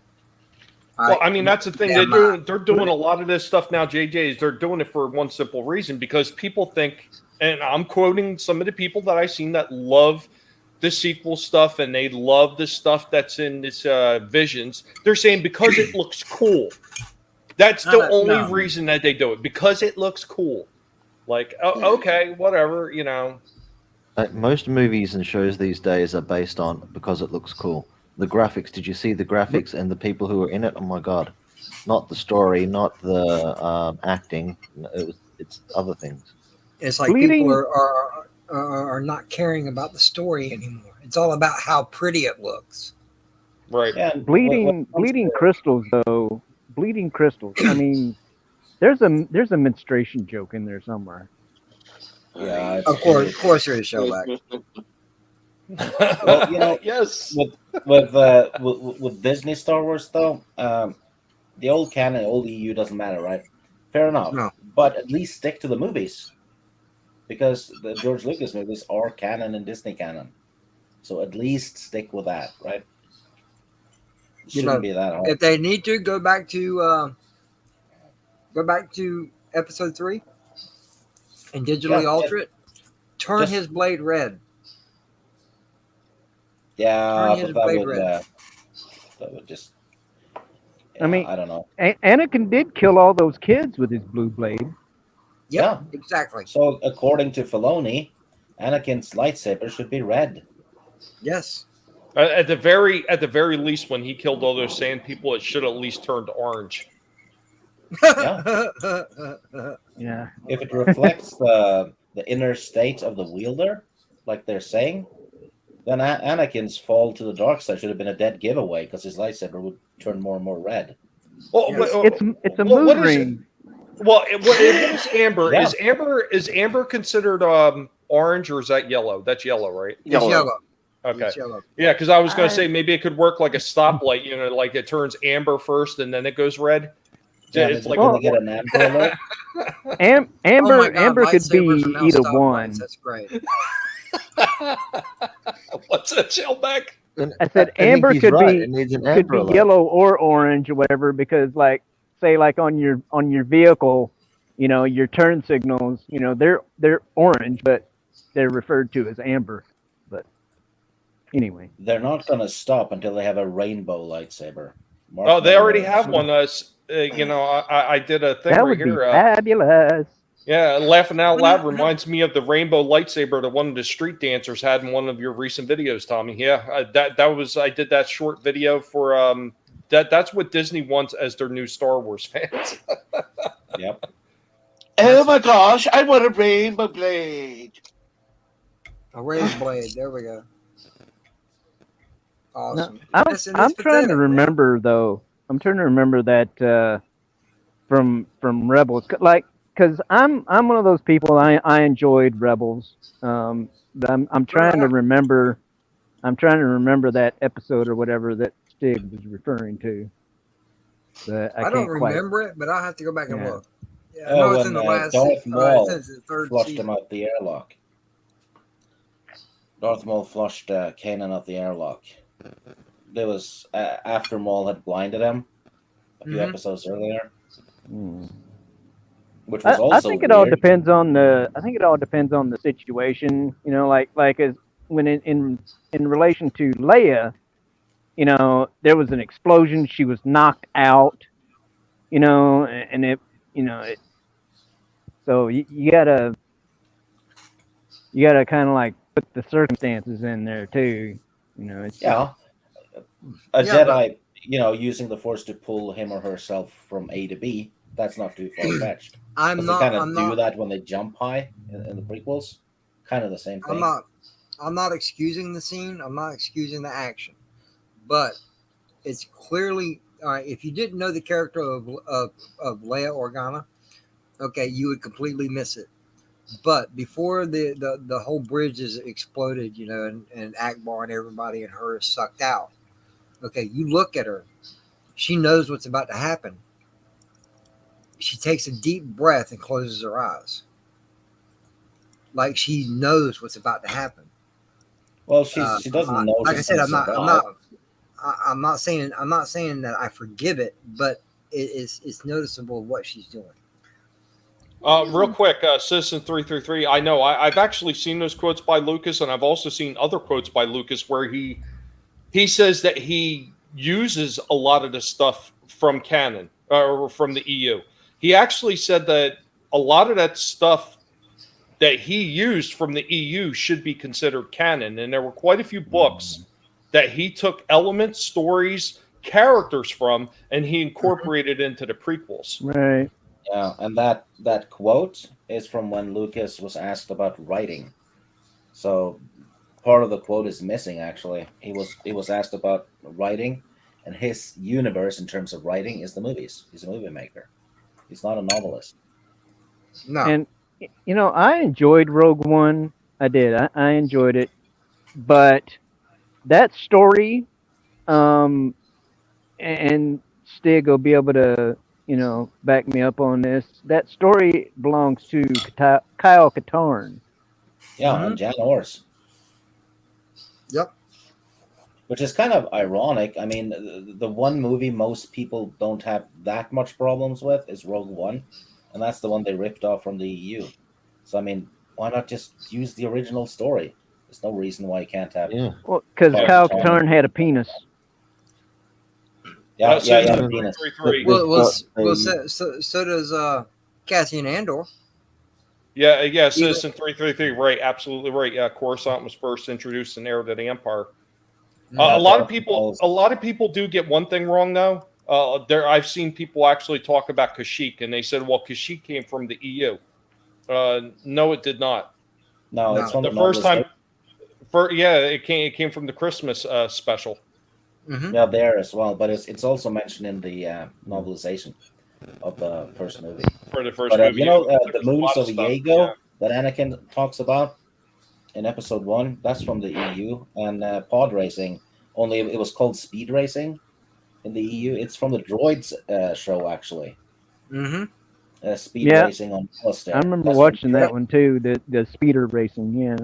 Yeah, that's EU, and you see Prince Zizor from Shadows of the Empire. He shows up in Episode 1. He's at the pod race. Yep. You have Dash Rendar's ship in the special edition of Episode 4. Yep. Yeah, he stuck to the EU. For the few things that he did say were wrong, he just kind of let it go, because a lot of those people they wrote stuff before he ever, really had a set script down for the prequels.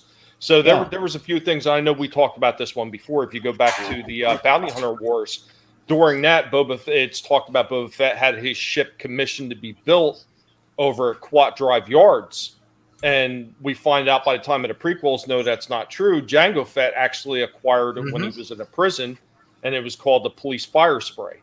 So, I mean, there are a few inconsistencies, but when people see those inconsistencies, they automatically write it off and say, none of it's any good. And they fail to realize that George pulled heavily from the EU for stuff that he didn't have to do himself, because while he didn't read all of them, George also did say he did read some of them. And he had somebody that actually read through all the novels and decided whether or not they could be canon and include it as part of the canon, whether or not George Lucas would use it. And then he had a big giant book printed with all the source material from the EU that George would wind up going and picking from. Yeah, there's actually a picture of George sitting with that book. It's called The Reader's Companion, I think. He has it next to him when he's writing Revenge of the Sith. And as for the EU, though, there was no EU before 96 roundabout. Everything before that was just spin-off, Star Wars, whatever. Then they realized, shit, we need to make continuity because, the fans are, really paying attention, right? So after 96, that's when they started to tighten up the continuity. And that's where the EU came from, gradually. So if you have a book from, 1983, it most likely is not going to fit with the rest of it, and that's why it got labeled S canon, which is the bottom tier. It's down there with the the Marvel comics from the 80s. Yeah. Yeah, they don't fit with anything. So usually when people bash the inconsistencies in the EU, more often than not, it's from stuff that's from before there even was an EU, like Dark Empire, which is the comic. Yeah, lovely that story. one. I wish they would have made that as the sequel. Yeah, that one was Dark Empire was written as a sequel, like a one-off sequel to the Marvel comics, actually. But Marvel Comics stopped doing the Star Wars series, and later on, Dark Horse got the rights to Star Wars, and the writers said, "Hey, I have this story already written. Why don't we release that one?" And I've said it many times before. I'm not a book person, but Dark Empire, I would read over and over again, and I love that story. I love the animation and the way Dark Horse presented it. It's not perfect by any means, because every work of art, somewhere along the way, you're going to have mistakes. But still, that would have been that storyline or the Heir to the Empire storyline. Either one of those would have been a great sequel. Disney, Disney screwed up. At least Han, Luke, and Leia aren't pussies in it. No. But anyway, Tommy, I apologize for turning this into a Star Wars conversation. What else did you have on your plate tonight? Actually, I came in with one major topic today because I figured we'd probably be going for a while on it, and we did almost cover an hour of the show just on Thundercats alone. But I want to get to some of these things right here. Citizen 33, Thrawn Trilogy was released in 91. Yep, 8 years before the prequels ever aired. And the clone stuff in it contradicts the prequel trilogy a little bit. EU did a good job of fleshing out the Star Wars universe. Absolutely. It actually kept it alive for a good number of years. Oh, Kai. What's going on, Kai? How you doing, buddy? What's going on, man?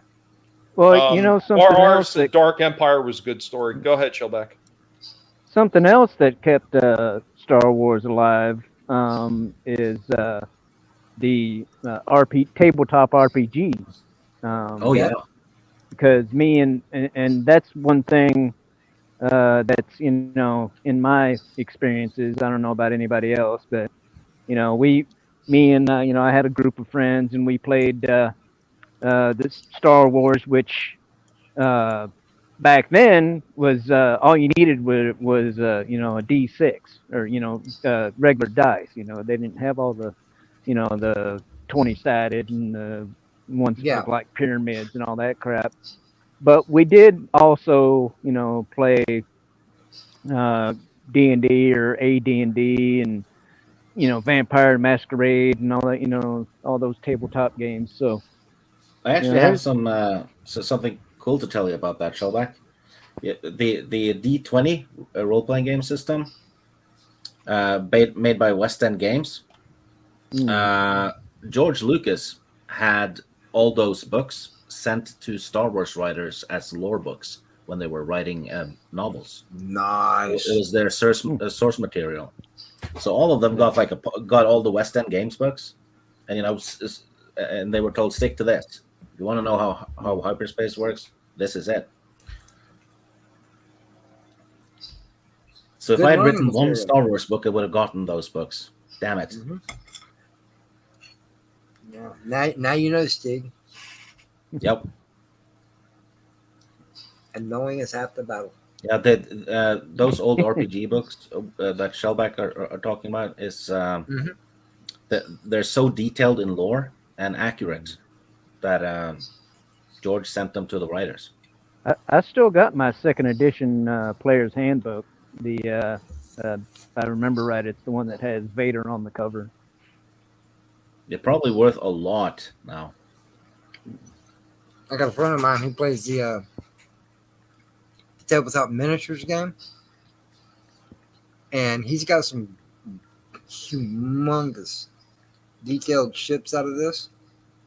He's got a Rebel Corvette. He's got the Falcon, Slave One, B-Wings, X-Wings, Star Destroyers. He's got the map, the table. It's literally fills up his entire dining room table that he plays on, and I think it's absolutely gorgeous. But don't ask me to get into it. It's cheaper to buy books and dice and create characters than to play this shit. Actually, in the long run, it's cheaper to buy a gaming system and some video games than to play this shit. But it is beautiful. It's beautiful, though. I love it. I love the way it looks. I love the layout of it. Because he actually got on and started privately streaming this on YouTube. And I was just sitting here watching him and a couple of buddies of his play it. And I was like, holy crap, this is outstanding. To me, that's a great memory, even though I never physically got into it. For one, I don't have the room to play something like that. Number two, I can't afford it. But still, the thought of it was absolutely gorgeous. And I know there's other tabletops out there that use their figurines and models and stuff like that. But I think you're talking about the X-Wing game. I think because I've actually got a few of those ships. I just bought them for decoration, but but you bought them out of the model section, right? Yeah, I got them from a gaming and hobby store. Yeah, that's exactly what they were for. Was for this tabletop. I think it's called Star Wars Miniatures or something like that. Yeah, and they have like a card, like a that tells you everything that you can Stat do card. with the ship, and how many spaces it can move, what its abilities are, and all that good stuff that goes along with it. But yeah, they even go in. My goodness, excuse me. I can't remember the name of the ship, but it's in Shadows of the Empire. It's what Shizor uses.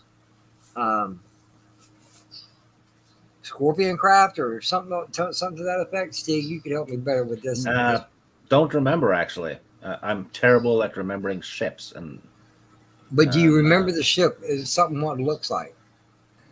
Because, we know the traditional X-Wing TIE fighter. The E-Wing? No, the E-Wing was later. Not the E-Wing. Because when it takes off, the cannons kind of move into place, and it's I can't remember the name or classification of this ship, but I can vividly almost remember what it looks like. Is it Caesar's ship? It could be. If he had a fighter, it could be. Look it up. It wasn't. Was it a Stinger?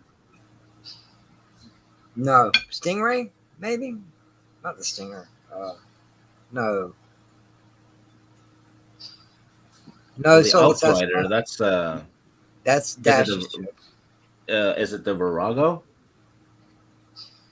or Houndstooth? No, the houndstooth is Bosk.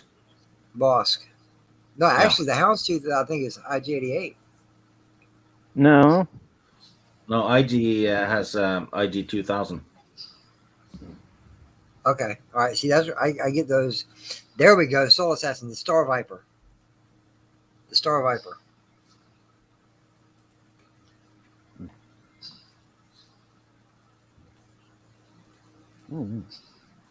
Star Viper.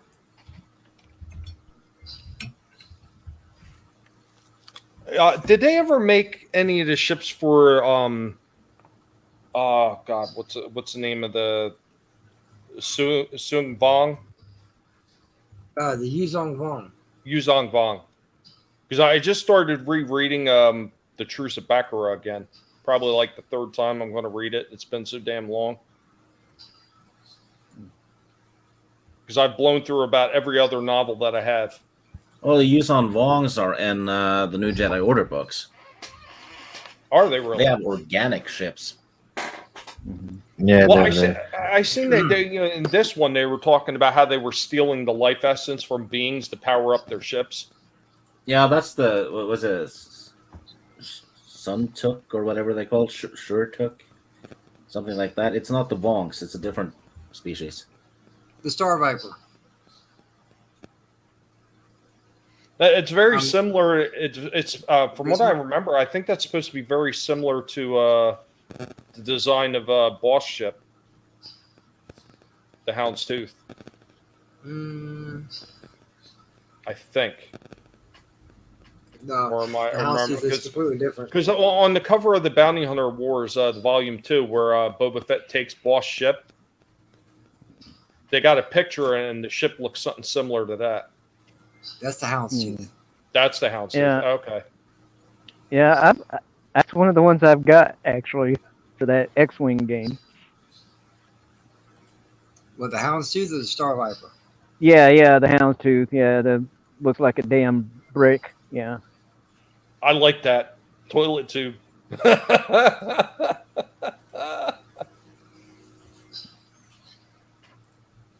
I can talk about that. And that was the one thing a lot of these companies did too. They seen where the EU was going and how much that it was keeping Star Wars alive. And a lot of these model companies started picking up the slack from the amount of toys that were coming out. I don't know if Kenner ever did any of the Bounty Hunter ships. Kenner did the Slave One. Well, I know they did Slave One, but I don't think they ever did Boss ship. I don't think they did IG-88 ship. I don't think they ever did No, Kenner did Forlome and Zuckuss. No. Kenner did the sorry about that. Ice cream. Kenner did the base ships. The base ships. X-Wing, TIE Fighter, Slave One, the Snow Speeder, the AT-AT, the Scout Walker. But they didn't break off into whatever you saw in the movies. Yeah. Yeah, I think they did the A-Wing also before Hasbro took over. Even the B-Wing, I believe. But they did. They did do. I know the B-Wing because I remember seeing that, and the Y-Wing because I had the and the Y-Wing. I had the smaller die-cast version of the Y-Wing where the two power cells came off. Oh, cool. Yeah, Micro Machines. Yeah, you're right. Micro Machines did a bunch of those ships because Micro Machines also did all the ones for Star Trek. I have the whole collection still, like a box collection of a whole bunch of ships from Star Trek. Man, that I've still got that. That's not going. The Deep Space Nine station in Micro Machines somewhere. Nice. Yeah, those things were so well done. Yeah, they were tiny, but they were well done. Yeah, there's details great. Now, weren't the Micro Machines, these particular ones, I can't remember. Weren't they die-cast or were they plastic? They were plastic. Ertl did the die-cast versions. What's going on, Sentinel? Welcome. Thank you for coming, my friend. Yeah, Ertl started doing it. Micro Machines made them first, and then other companies like Ertl and a few other ones started doing their version of the Micro Machines, but they called them something else. The first ones I remember seeing were actually from the '89 Batman movie that Ertl did, and I actually have a few of those. One of them is still on the blister card.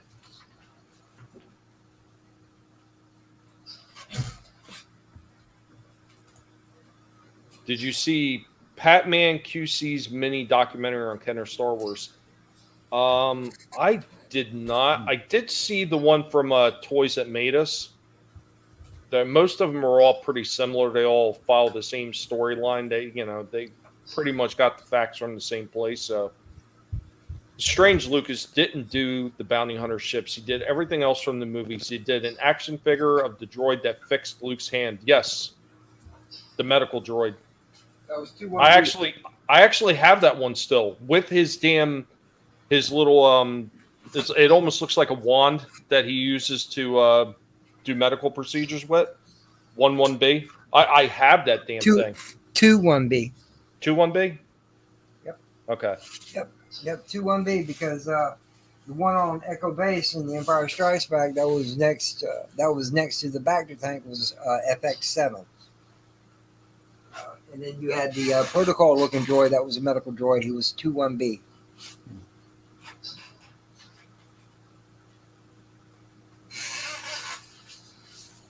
Yeah, I had to go. Actually, they're about the same size, Wookiee. The original Micro Machine vehicles. The early ones were all smaller. Then they started coming up with the play sets. And once they came up with the play sets, they got a lot bigger, and I have a few of those. Oh, okay, Millennium Falcon. Yeah, Hot Wheels. There was a Micro Machines video game too. Remember that? Oh yeah, that was a while back. Wasn't that on the PlayStation, the PS1 or PS2? Yeah, probably, and the PC. That's where I played it. Yeah, the after was on the a kitchen bench and stuff. Yeah, after the introduction of the PS1, that's when I kind of faded away from the PC gaming because it was a lot easier to game that way. Because you didn't have to download it, nothing, and install anything. Just buy the games, put them in, and play them. Yeah, and it didn't have to gaming upgrade your so much PC simpler. every year either. Yeah, Wookiee. The early Micro Machine cars were tiny. They were tiny. The early stuff that they did was small. It was actually, some of them were smaller than the Ertl ones that came later, the diecast ones. The early Micro Machines were tiny. I'm telling you, they were minuscule. By the time they started doing the Star Wars and everything, they started getting a little bigger. But yeah, the early Micro Machines, they were tiny as hell, and they were 100% plastic. The Micro Machines I remember getting were about maybe little bit less than a quarter the size of a, maybe about the quarter of the size of a Hot Wheel. Right. And that was the whole. Do you remember the marketing gimmick that they did for some of those Micro Machines? It wasn't early on, because early on they just had the mini cars. Then they came up with ones that were Hot Wheel size that would open up, and the Micro Machine car would come out of them. Oh yeah, it had a little car inside it. Yeah, I remember those. All right. And all the figures I was going to mess you about, Tommy, but here we are, so I'm telling you about it. Yeah, the early Micro Machines, they were super tiny. They were small as hell. Well, why they were called Micro Machines, because they had ones. I think they were like they shot on the size of a quarter. They were tiny ass things. Yeah, they compared to the bigger ones later. Well, no offense, Cap, but hence Micro Machines. That's what I'm saying. That they were tiny. Micro. They were. Yeah, micro. Yeah, they were tiny. But by the time they got to the play sets and everything, they weren't really so micro. They weren't micro, no. Yeah.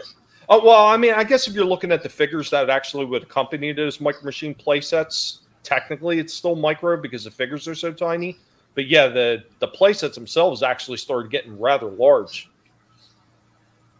Okay, Shellback, you got to step away. Yeah, so do I. Yeah. Yeah, it's the sun's starting to get a little low in the sky, and the cool breeze is picking up out here, and so yeah, it's time to step away from my Wi-Fi signal and back into the house. Oh, I thought you had to get back under your heating lamp. Yeah, well, I am so jealous. It was almost 90 degrees here today, man. I'll trade you. I will trade you. I mean, if it weren't for the certain aspects, I'd say F this place, and my ass would be somewhere in Florida right now. So. I'm about to say, yeah, man. Once you follow Walton, come on down to Florida. Yeah, man, I got a spot out in the woods for you. Yeah.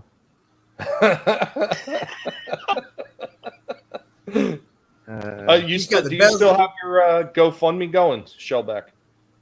Yeah, it's pinned to the top of my Twitter. So yeah.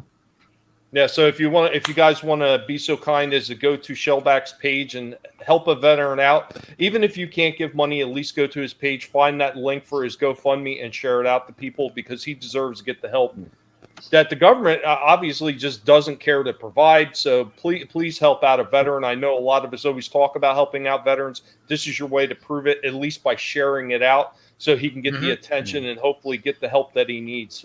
We would appreciate it kindly. Make sure to stop by Shellback's channel on Saturday where he does his anime reviews. Are you having one this coming Saturday? Or yeah. We were actually going to do it this last Saturday too, but my partner, that actually does the Discord part of it, wasn't able to do it. But yeah, we're planning on what is it, 2? Because we were doing it at 3, but we moved it up to 2 p.m. Pacific on Saturday. So yeah.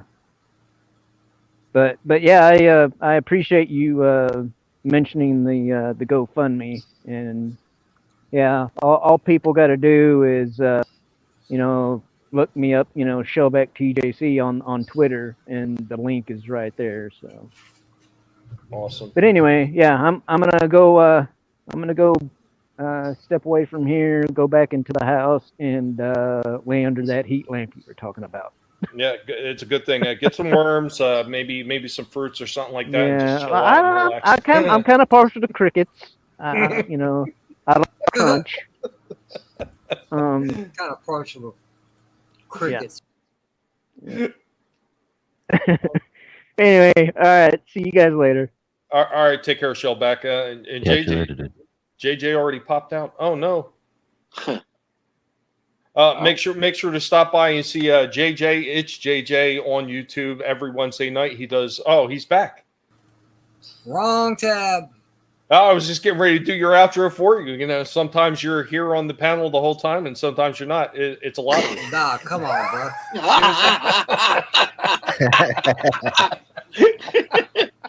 Motherfucker just went there with my old shit. That's great. Yep. Nah, yeah. I was in there looking for something, and I was saying something to Shellback, but then when I hit the button, I looked up and noticed, I'm like, damn it. Wrong tab. Boomer move, I know it. But, yeah, I'm going to have to dip too. Hang Out by Proxy is going to be starting here shortly if it hasn't already.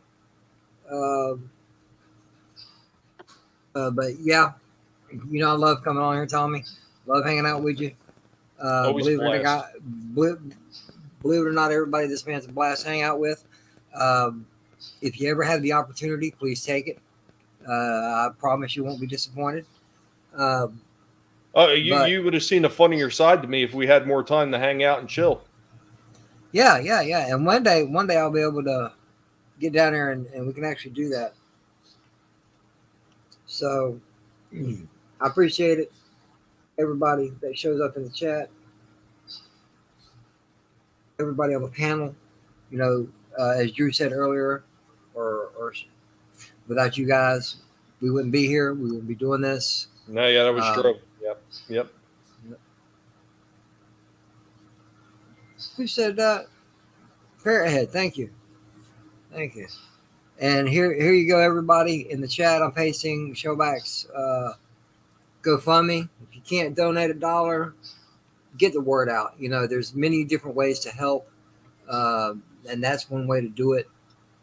So, Tommy, it's great to see you again, man. I hope you're feeling better because I know the last time I talked to you, your back was screwed. It's getting better. It's getting better. It's getting there. It's a slow process. The problem is that you know me, I like to help people out when I can. And, I got my buddies over there in Rogue Entertainment, and I stopped in to help them, and I stayed there for that. And then I jumped right on with Clown World Reviews to do the WCW WWF talk. And I put too many hours in the chair, and I was already hurting, and it didn't help. So it actually pushed my healing back a little bit. But I took it easy the rest of the week, and I'm actually getting back to normal right about now. So just don't overdo it, man, because you're going to break every time you start overdoing shit. And I know, even though you're home, I know you've got a lot of stuff still to do. Just don't overdo it. Know your own limits. Don't ever push it. That's the problem. I ignore limits. Guinea pigs are not supposed to know any limits. And RR said it, the guinea pigs are selfish because they refuse to give me the cybernetic upgrades. They're hogging it all. It's not fair. You want to be selfish? Take care of yourself. The more you take care of yourself, the better you're able to help others. Exactly. True. But I kind of get in that mindset sometimes where I just want to help. So, JJ, I appreciate you coming out as always, my friend. JJ's link is actually in the description. Make sure you stop by for his channel on Wednesday with Random Movie Talks. It's always a blast to go on there. I got a chance to be on a few of them. I don't always have the chance to stop by for every single one because there's always something going on. But I'm going to try to make the next one. Go ahead, tell the truth. Tell the truth. Some movies you just could care less about. Oh yeah, there's some movies I don't want to have nothing to do with. But you know what? It is what it is. I mean, I wouldn't ask nobody to. I wouldn't force nobody to watch a movie that I like just to do a review on it. I would never do that. I would ask, hey, would you like to be part of it if I was so inclined to do a movie review? Yeah, and that's how I push it. That's how I push it. If you're interested, hey, talk to me. I ain't gonna force you to do it. Hey, Miss Martin Muses, what's going on, Miss Martin Muses? Hello there. I was going to say hello to her before I left out. Thank you for popping in, Miss Martin. It's always a pleasure. Thank you, Citizen. I appreciate you. I appreciate all of you, actually. Really? Actually, no, I did sneeze the other day, and I made my back worse. It was like about 4 or 5 days ago when my back was really hurting. I went outside to freaking a puff on the vape pen, and I sneezed, and oh, my God, my back. I grabbed on the wall. I was like, damn it. I've coughed my ass off so hard sometimes just smoking a bowl and pull muscles in my rib cage. Oh, that's a painful thing. But anyway, everybody in the chat, thank you. Krish, Captain Trek, Stieg, always a pleasure, guys. Thank you for showing up for Tommy. And I'll catch you guys later. All right, JJ, you have a good one, man. I'll see you next time. Catch you later, dude. Peace. Nope, definitely not a young guinea pig anymore. But I know we were talking about micro machines too for a little bit. I actually found the Millennium Falcon micro machine, the larger playset, where it's got the entire Falcon when you open it up. It's got the hollow table and everything like that. It's got the little figures that you can put in the chair. It's to scale for the micro machine figures, which the smaller playsets didn't do for the most part. I don't know if you guys had ever seen that one or not.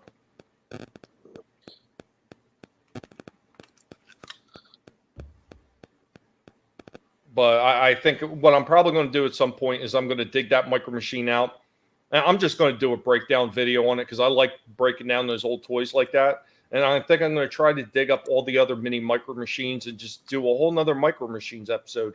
I know I did one early on my channel on my old Talking Toys, talking about all those different micro machines, but I want to do another one with the stuff I actually have here because, show and tell is so much better than just doing a video and showing pictures. Oh, yeah.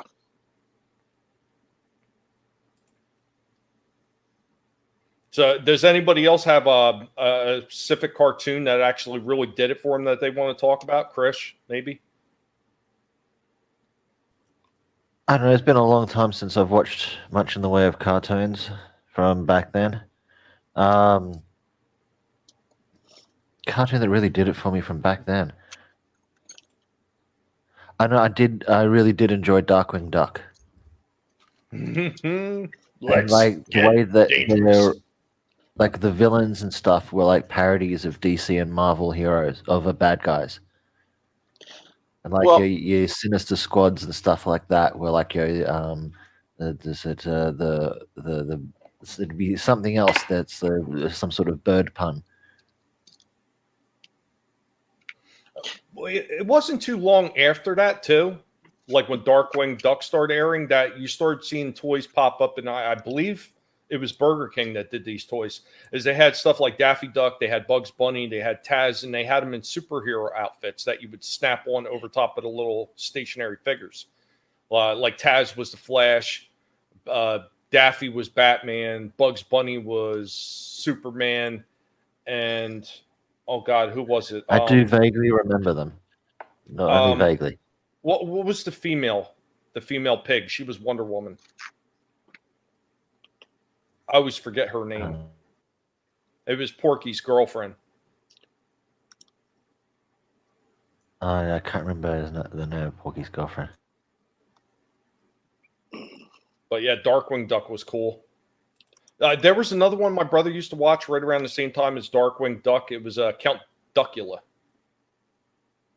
Yeah, Count Duckula. There's a whole bunch of them that were all sort of a very similar, like just a bit of fun type shows. Yes, how about I'm sorry, go ahead, Captain Trek. I'm just gonna say, if you want to watch Darkwing Duck, a friend of mine does cartoon Saturday mornings called Resolute Germ. You can always catch him at I think it's 8 a.m.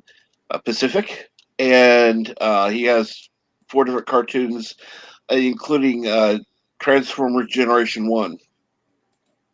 And he's Darkwing also Duck. doing Farscape on Saturdays as well, Sunday nights. Sunday nights, yeah.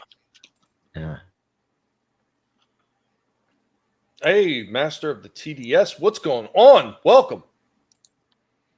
There was another one, and a lot of people, when I talk about this one, a lot of people don't remember, but there was one other cartoon my brother used to watch a lot, and it was called Danger Mouse. Oh yeah, I love Danger Mouse. The original is great. The recreation was very lackluster. Yeah.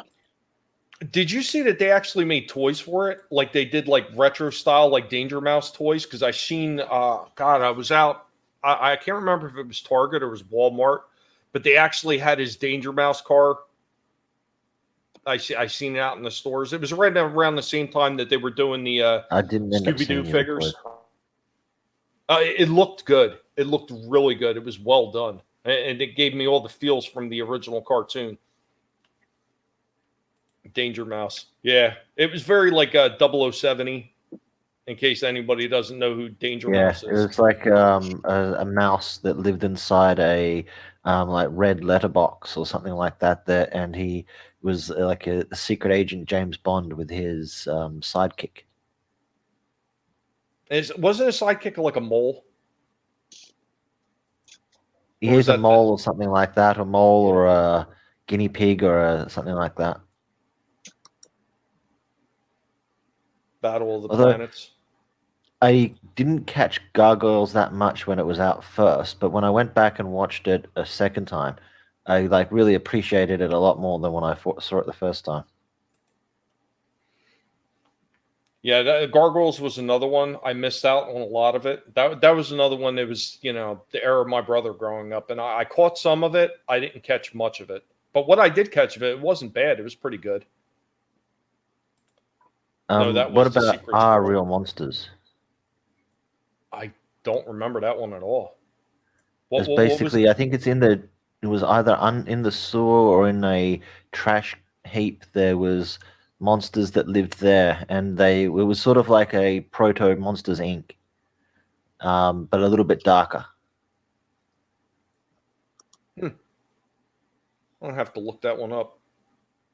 Secret Squirrel had a Morocco mole. Yeah, it's been a while since I've seen Danger Mouse. I really thought the one guy was a mole for some reason. I mean, I could be mistaken. Real Monsters was dope. Soul Assassin. I don't know how I could go past. I just occurred to me how the greatest Batman cartoon of all time, Batman the Animated Series. Oh gosh, yes. I've seen some of them. That was another one. I didn't see many of them. I remember like the earlier cartoons, like the Spider-Man and His Amazing Friends, the Incredible Hulk series that was out. I remember all those. I even remember the earlier, what was that, 60s or 70s Spider-Man cartoons that were out. Because my dad had a Super 8 reel-to-reel, and he would actually play, because he had the reels for the Spider-Man episodes, and he would play that on the Super 8 reel-to-reel. So I would get to watch those old things. He had Popeye and Woody Woodpecker, like the old Woody Woodpecker stuff. So I seen a lot of those things on Super 8. A lot different than watching it on TV. I'll tell you that. Yeah, it'd be much different than watching it on TV. I mean, at one time, like all those cartoons, like if you go back far enough, a lot of those cartoons they weren't made for TV. A lot of the early ones, they were like intermissions in between movies.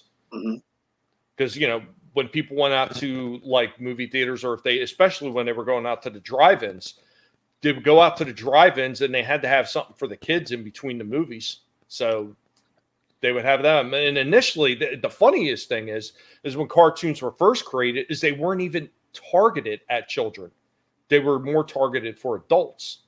So that's something else to kind of like think about. I remember the Toon Disney Channel and how it would play the classic Spider-Man and His Amazing Friends late at night. Yeah, I used to love those cartoons. Wasn't Gargoyles voiced by the cast of Star Trek? Does anybody know that one? I'm not sure. I wouldn't be surprised if there was some voices that carried across, because a lot of those guys did do voice work and stuff. True. He has it on DVD. Conan the Barbarian cartoon. Yep. I also remember the Godzilla one. I've talked about that one quite a bit. Godzilla and Godzuki.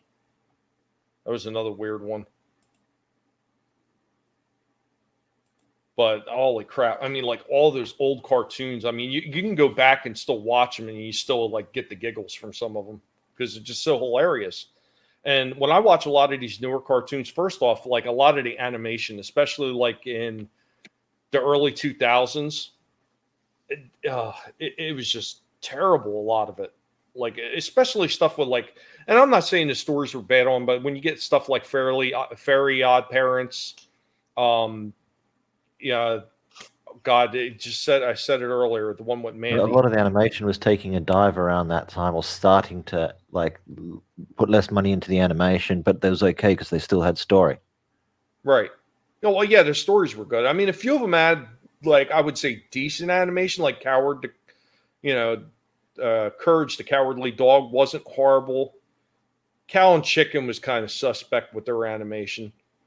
But a lot of them, yeah, they just started going downhill, and they just didn't seem to take the time to draw things. Like when you start looking at the early animation, some of them looked kind of stiff, but they were trying to get it as close to, I guess you would say, a comic book accurate look that they possibly could. Like when you see some of the early stuff like Spider-Man, when you've seen Star Trek, the animated series, even when you've seen some of the early or some of the early Star Wars stuff they were doing before they started doing droids. Like some of those, they tried to get the feel of what they look like, whether it was from the comics or whether it was from the movies. And a lot of the other type cartoons like Hanna-Barbera, and all these other cartoon companies out there, they took their time and made really good cartoon characters that actually lasted for generations. I mean, think about how many generations Scooby-Doo has lasted now. I just had a look online for the Gargoyles Star Trek ties, and it had Worf, Riker, Troy, and Data. Wow. So that's Michael Dorn, Jonathan Frakes, Maria, is it Schutz, and Brent Spiner. Yeah. That's pretty interesting. That is pretty interesting. It's always fun when you see people like that and hear their voices pop up, and it's like, oh, I know that voice. Well, sometimes you don't recognize a voice right away. Like, if taken out of context, if you didn't know Judd Nelson was doing Hot Rod in the 86 Transformers movie, I would have never pinned that voice to him. Now, other people like, Robert Stax is pretty, it's, he's easily, picked out of the bunch. Orson Welles, of course, Leonard Nimoy. But yeah, some of the other ones, they might kind of some escape of them, they're chameleon voices. Mm-hmm. Like Eric Idle was another one that was in that. If I didn't know it was him, I might not have picked it out. A win for the Wookiee. Let the Wookiee win. Only good animation from those days was Samurai Jack. The rest was shit. There was actually a few other ones, Luffy. I mean, there just wasn't many. That was the problem. They were all going to this very scaled down animation style that was just wasn't entertaining to me. Now, I'm not saying it was the most horrendous thing I ever seen, but I didn't think it was good. And unfortunately, when they started going in that direction, you started seeing a lot of the comics start to head in that direction too, with a very lackluster approach to inking. And that's just horrible. Do you remember seeing some of the old cartoons that were literally cutouts from a comic book that they're just moving around on screen? Yes. I think that as a similar art style was the Max, where there was animation and movement, but there was a lot of scenes that were just like a drawn panel, and they just zoom in or zoom out or move around on the drawn panel. Yeah, well, I mean, when they did stuff like that, though, it definitely did give you the feels that it was from the comic book, as opposed to a lot of the other stuff. Like like I was talking about that early '60s Spider-Man. It was the same thing. A lot of that, there wasn't a ton of action movements in that show. It was like stiff panels that they just moved across the screen. Yeah, that stuff. I think it was like looking at the modern day sort of stuff and what's it, anime and stuff like that. The animation, it's like we've gone a long way, but it still told the story, and it still was. It still had a level of entertaining. And I don't know, maybe I was too young to know whether or not they were accurate to the comic books, but it felt like it was that character. It wasn't like a reimagining or a redesigning of the character. Right. I think that's something that's kind of missed. I mean, there's ways to actually incorporate a newer style of animation where you got the movement, you've got all the bells and whistles, but you still hold on to the core values of where it came from, whether it was from a show or whether it was from a comic book. They can do it if they want to. It's just a lot of these companies find it easier to take a cheaper approach to it, a more scaled down version of it. So it's quicker to put together. I think a lot of the time, these people who are making the comics, they might, or not the comics, or the cartoons, they might have inside their mind an idea of a cartoon they want to do.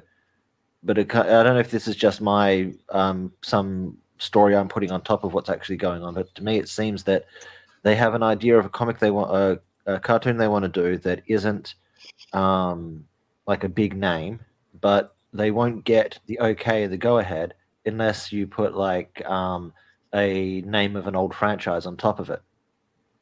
So they're making their version of what they want to make, but they've had to put, say, Thundercats name onto it in order to get it greenlit. No, absolutely. You got something on that, Captain Shrek? Well, it seems like that's becoming more and more prevalent, where you have an existing IP, and it's like, oh, we're going to try something out new. We don't know what to do with it. Let's put this IP on it because it sells.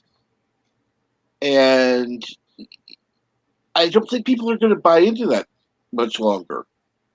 At least I hope not.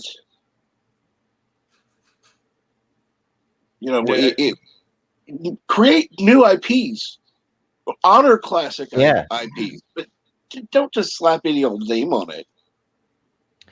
Like some of the shows would be far more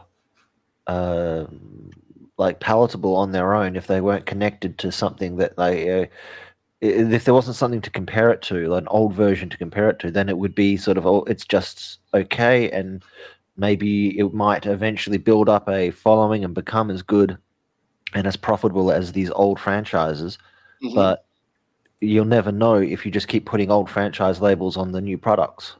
Oh, that's the problem. They just want to ride off of something that's established, and they don't actually want to put it in the work. It was the same reason why they were trying to say they had to race swap or gender swap characters, because there's no way they can create a new character and make it entertaining. Really? Well, how do you think they did it back in the day when they introduced these type of characters in those cartoons? They did it because they just put them in, and fans would either going to gravitate to those characters or not gravitate. But 9 times out of 10, if the character was made well enough, people would gravitate towards that character. I mean, it was one of the reasons why in Kevin Smith's version, they really did, instead of going the route of Clamp Champ, the one of the only black figures that was actually made for He-Man and the Masters of the Universe, they decided, well, we're just going to race swap a character and make them black instead. Like, nobody wants to see that, and then they don't realize how insulting that is to certain people. Well, it's like saying that you can't have a black character unless it's a white, unless you've got the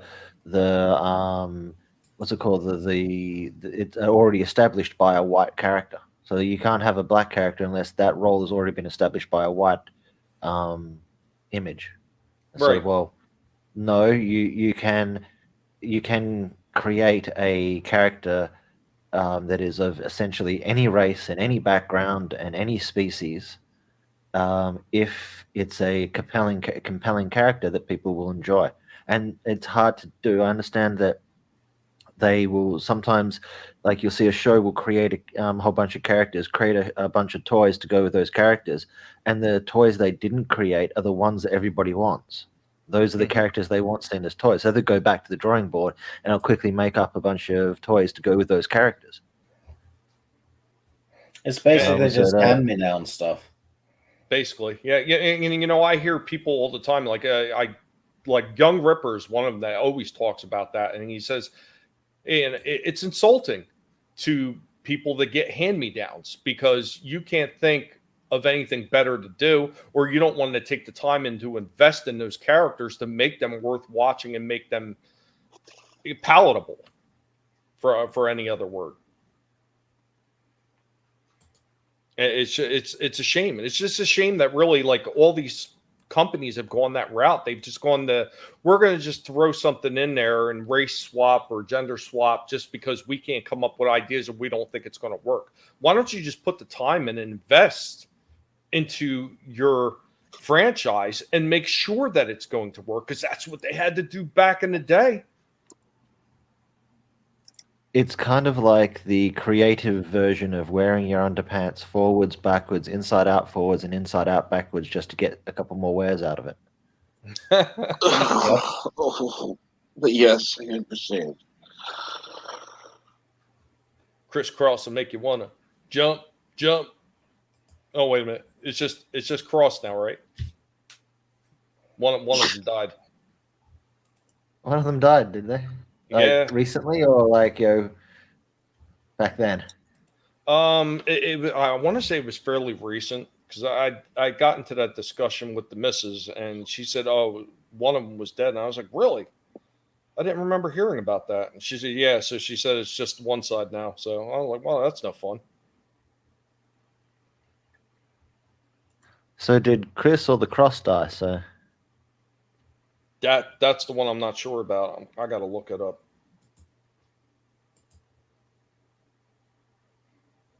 I wish I could remember which one it was.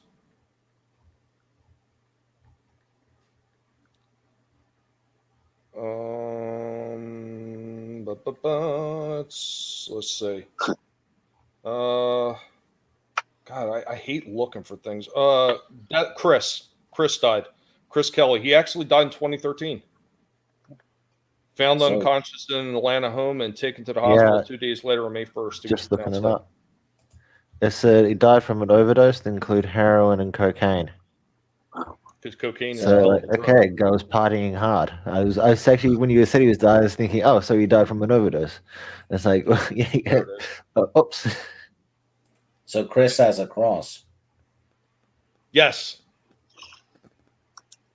I hope it's not inside out.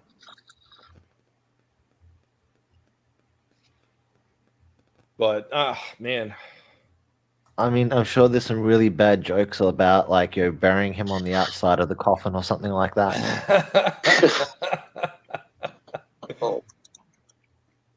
Yeah, Soul Assassin. Say you're all about diversity, yet won't make an original minority character.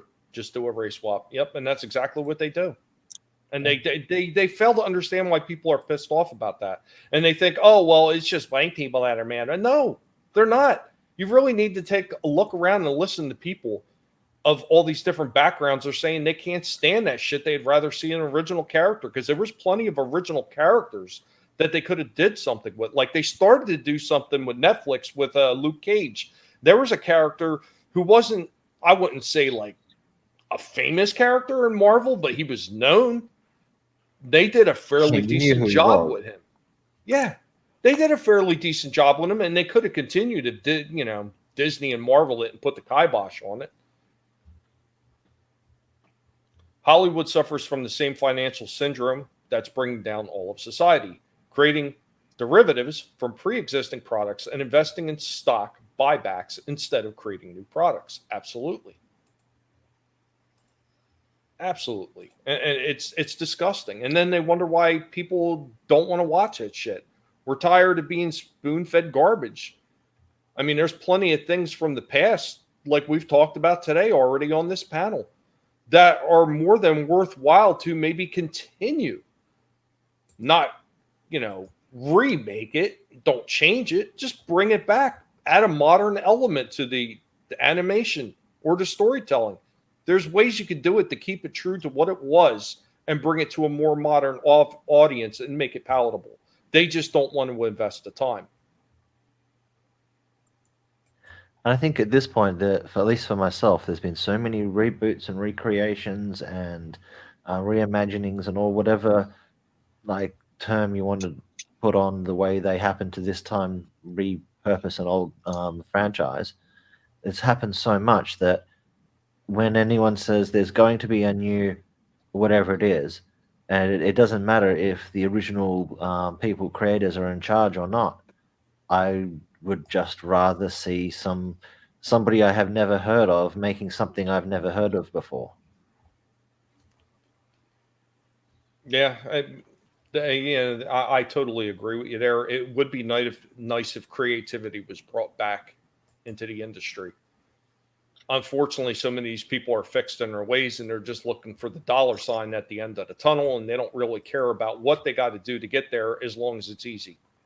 Well, the thing is, all these woke people, nothing woke has ever been, become a thing, right? It doesn't last because it's always shit.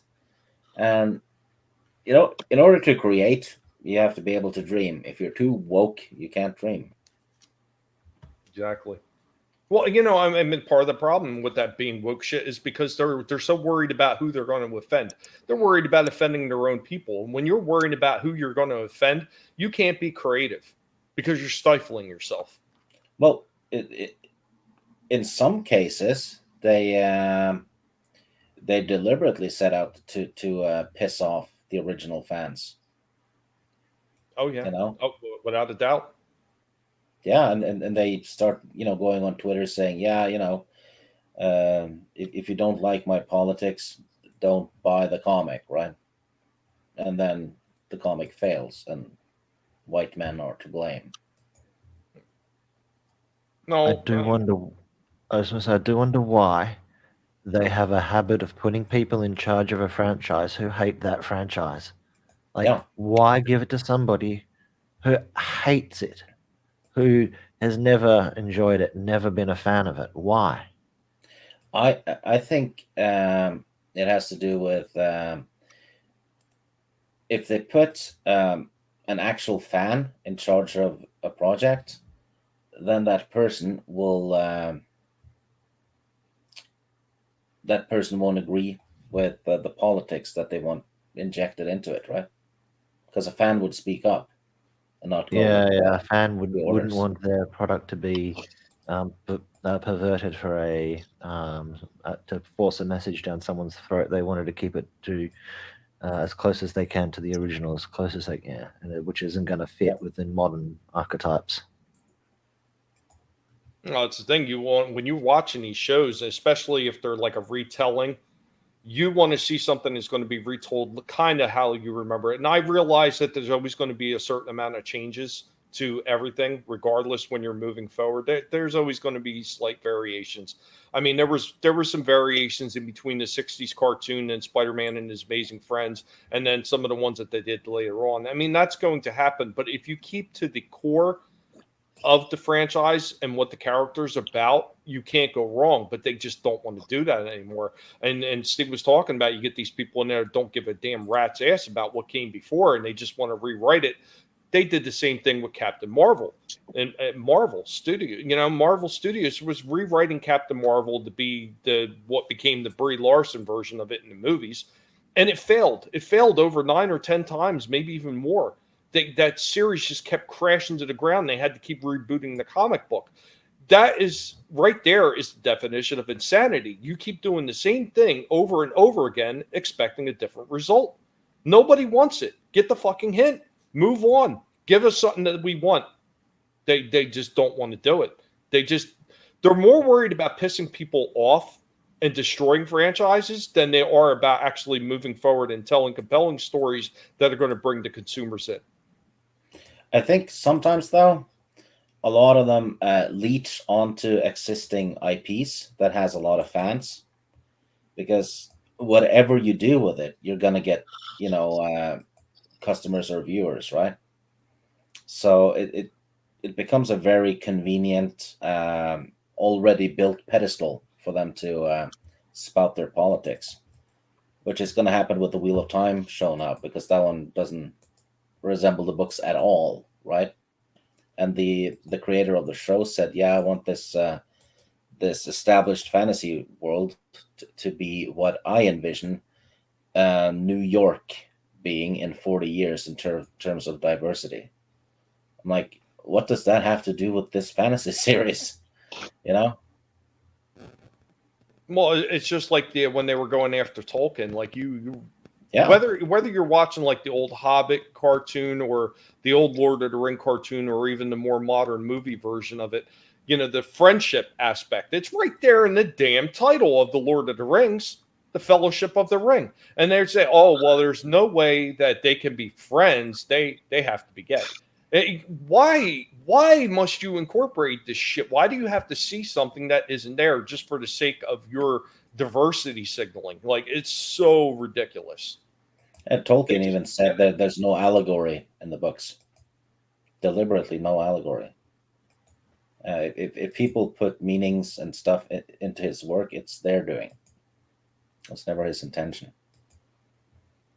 No, absolutely not. But then people fall back on the fact that you, no matter like what you're writing, when you're writing a book like that, things that you have experienced in your life and things you have seen and done affect how the book is written.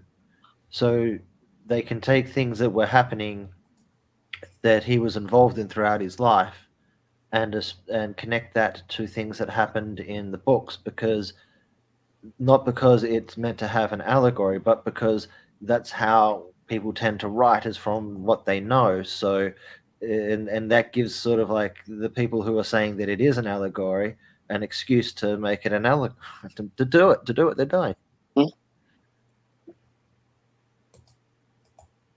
Yeah, or I'm pretty sure I'm going to read this correctly. So it's not about creating something that could stand the test of time. It's about destroying those creations that have.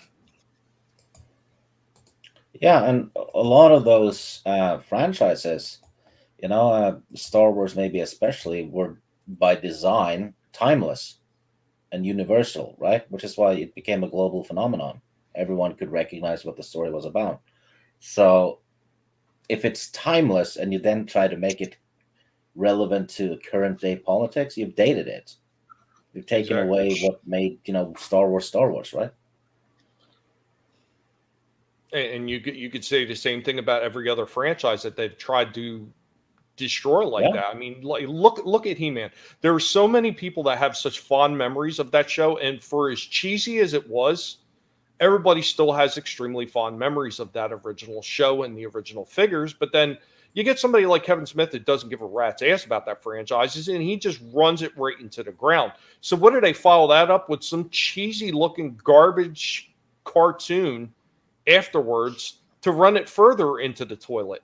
And I'm pretty sure that a lot of the sales for those figures are probably starting to wind down now. I haven't even seen anything talked about as far as the retro line of toys that they put out. I haven't even seen any talks about them doing any more of them right now, because they had big plans. Like they were going to do all these figures. They were going to release, because I know they said at one point they're going to release an Orko figure and all these other like older figures from the cartoon and from the toy line. And I haven't heard a damn thing about it now. And as far as I know, I don't think those Revelation toys have really been selling very well.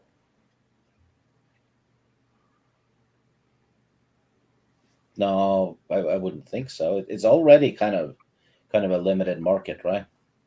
Well, look how fast the cartoon lost. It had like a small amount of steam when it first popped up, and then it just kind of like faded off to obscurity, dropped off the top 10 in Netflix really quickly because nobody cared about it. Nobody was watching it. What's going on, Ancient One? Hi, Ancient One. Hey, Ancient One. Hey. Yeah. I don't know why they how can it be such a disconnect between the people who are paying for these things and the fan base? I can understand a certain level of disconnect, but by now, with how interconnected we are with the internet, where any person who has the bankroll to do one of these shows or a comic, why they don't have the ability to just go on to my brain is just giving me the answers as I'm asking them. So the reason why they can't go onto the internet and go and just find us and find people like Tommy and find people who are talking about these things and the other side of the fandom is because the algorithms are designed to stop you from doing that. You can't find the opposite side of the argument unless you really, really, really, really push. I knew what you meant, Wookie. I knew what you meant. No one thinks you're crap, Wookie. I like Wookie. People need to give the Wookie more respect. But no, absolutely. I mean, that's the thing. I mean, they can easily look for people that actually have respect for these franchises, that want to make these franchises not only appeal to the fan base, but there's a way to make it appeal to the fan base while at the same time bringing in new fans. And there's ways to do that where you can make small tweaks to the story without changing the core values of the story. And that's the one thing that they just don't want to do anymore. And you look back, and we've talked about all these old, like a bunch of these old franchises already. Like especially if you talk about Thundercats, and we talk about Star Wars, and you talk about Darkwing Duck, Danger Mouse. Like there's a way to bring all these back and do it right, and not piss people off, and you make money at the same time. Well, yes, Disney actually did a little bit back in, I think it was 2019. A bunch of the Marvel writers asked Disney if they could make one comic issue to continue the old Star Wars Marvel comics from the 80s, right? And they were allowed to do one comic, and it was called Marvel 108. And in 2019, that was the second highest selling Star Wars product on paper for that year. A sequel to a 30-year-old comic series outsold almost all the Disney shit. And then they were told they couldn't make more. So there are people at Marvel and stuff that actually want to do justice to things, but they're not allowed to.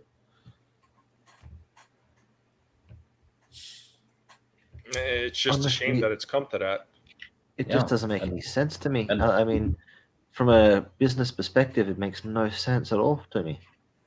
No, and the Marvel 108 comic is awesome. It reads and looks like it was written in the 80s. I had a blast reading it.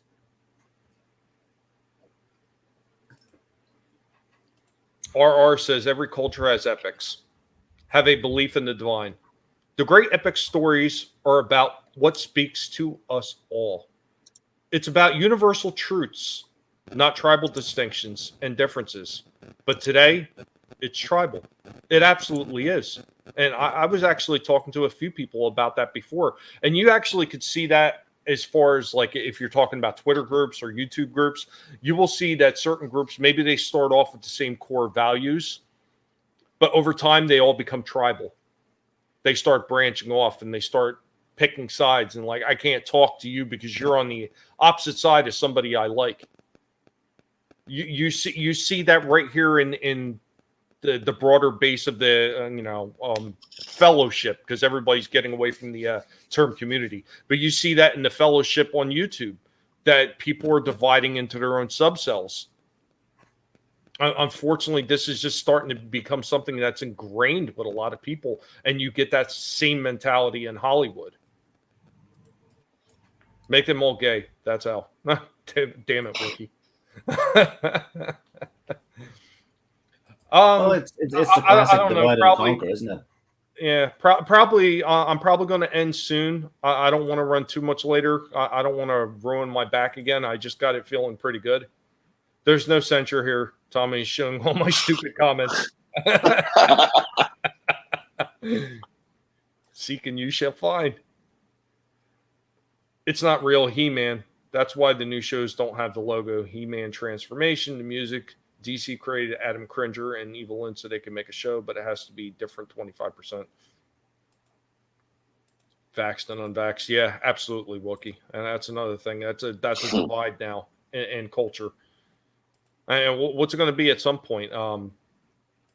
You can't watch these shows unless you can't watch these shows unless you're confirmed to have the jab too. Is that what next? I can't with those people. Yeah, Finals channel. Final had a good talk about Bigfoot last night. Yeah, I'm going to end soon, so I don't wreck myself any further. I think we had an awesome discussion, starting off with Thundercats, branching off in the Micro Machines, talking about some of the other cartoons that we like Darkwing Duck and Brave Star. Oh God, what else was mentioned? Why am I blanking?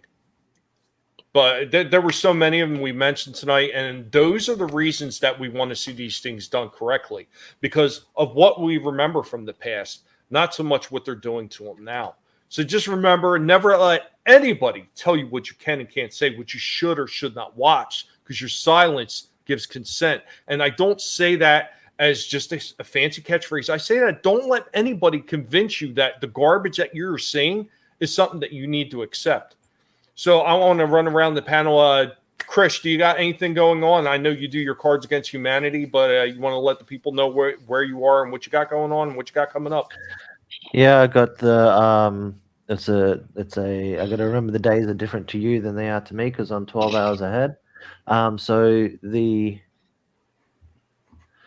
Thursday is watch parties, and the Saturday is no, it says Friday. Saturday for me, it's Friday for you guys.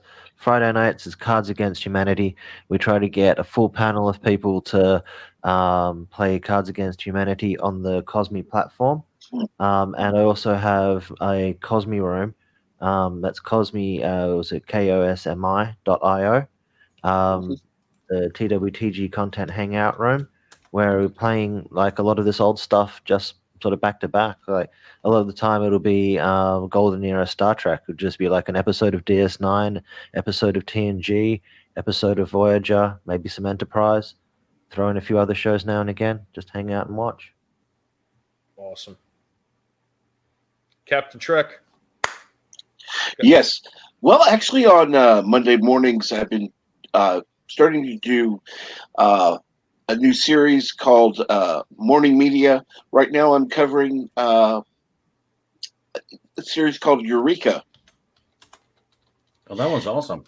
And so we're doing watch-alongs with that. And then the 6 other days of the week, I'm doing Morning Brew at 6 a.m. Central. Awesome.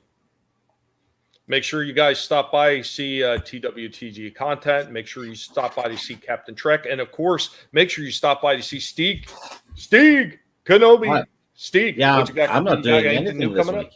No, nothing? Nothing at all? Well, Mara Jade, her channel, Jade Shadow, we're doing the Cringe Factory on Friday. Toriel talked about doing a stream tomorrow about the Halloween movies. I forgot about that. Lady Toriel. Thank you, McBill Jolin. Thank you. Other than that, it's not much is happening. No, quiet week.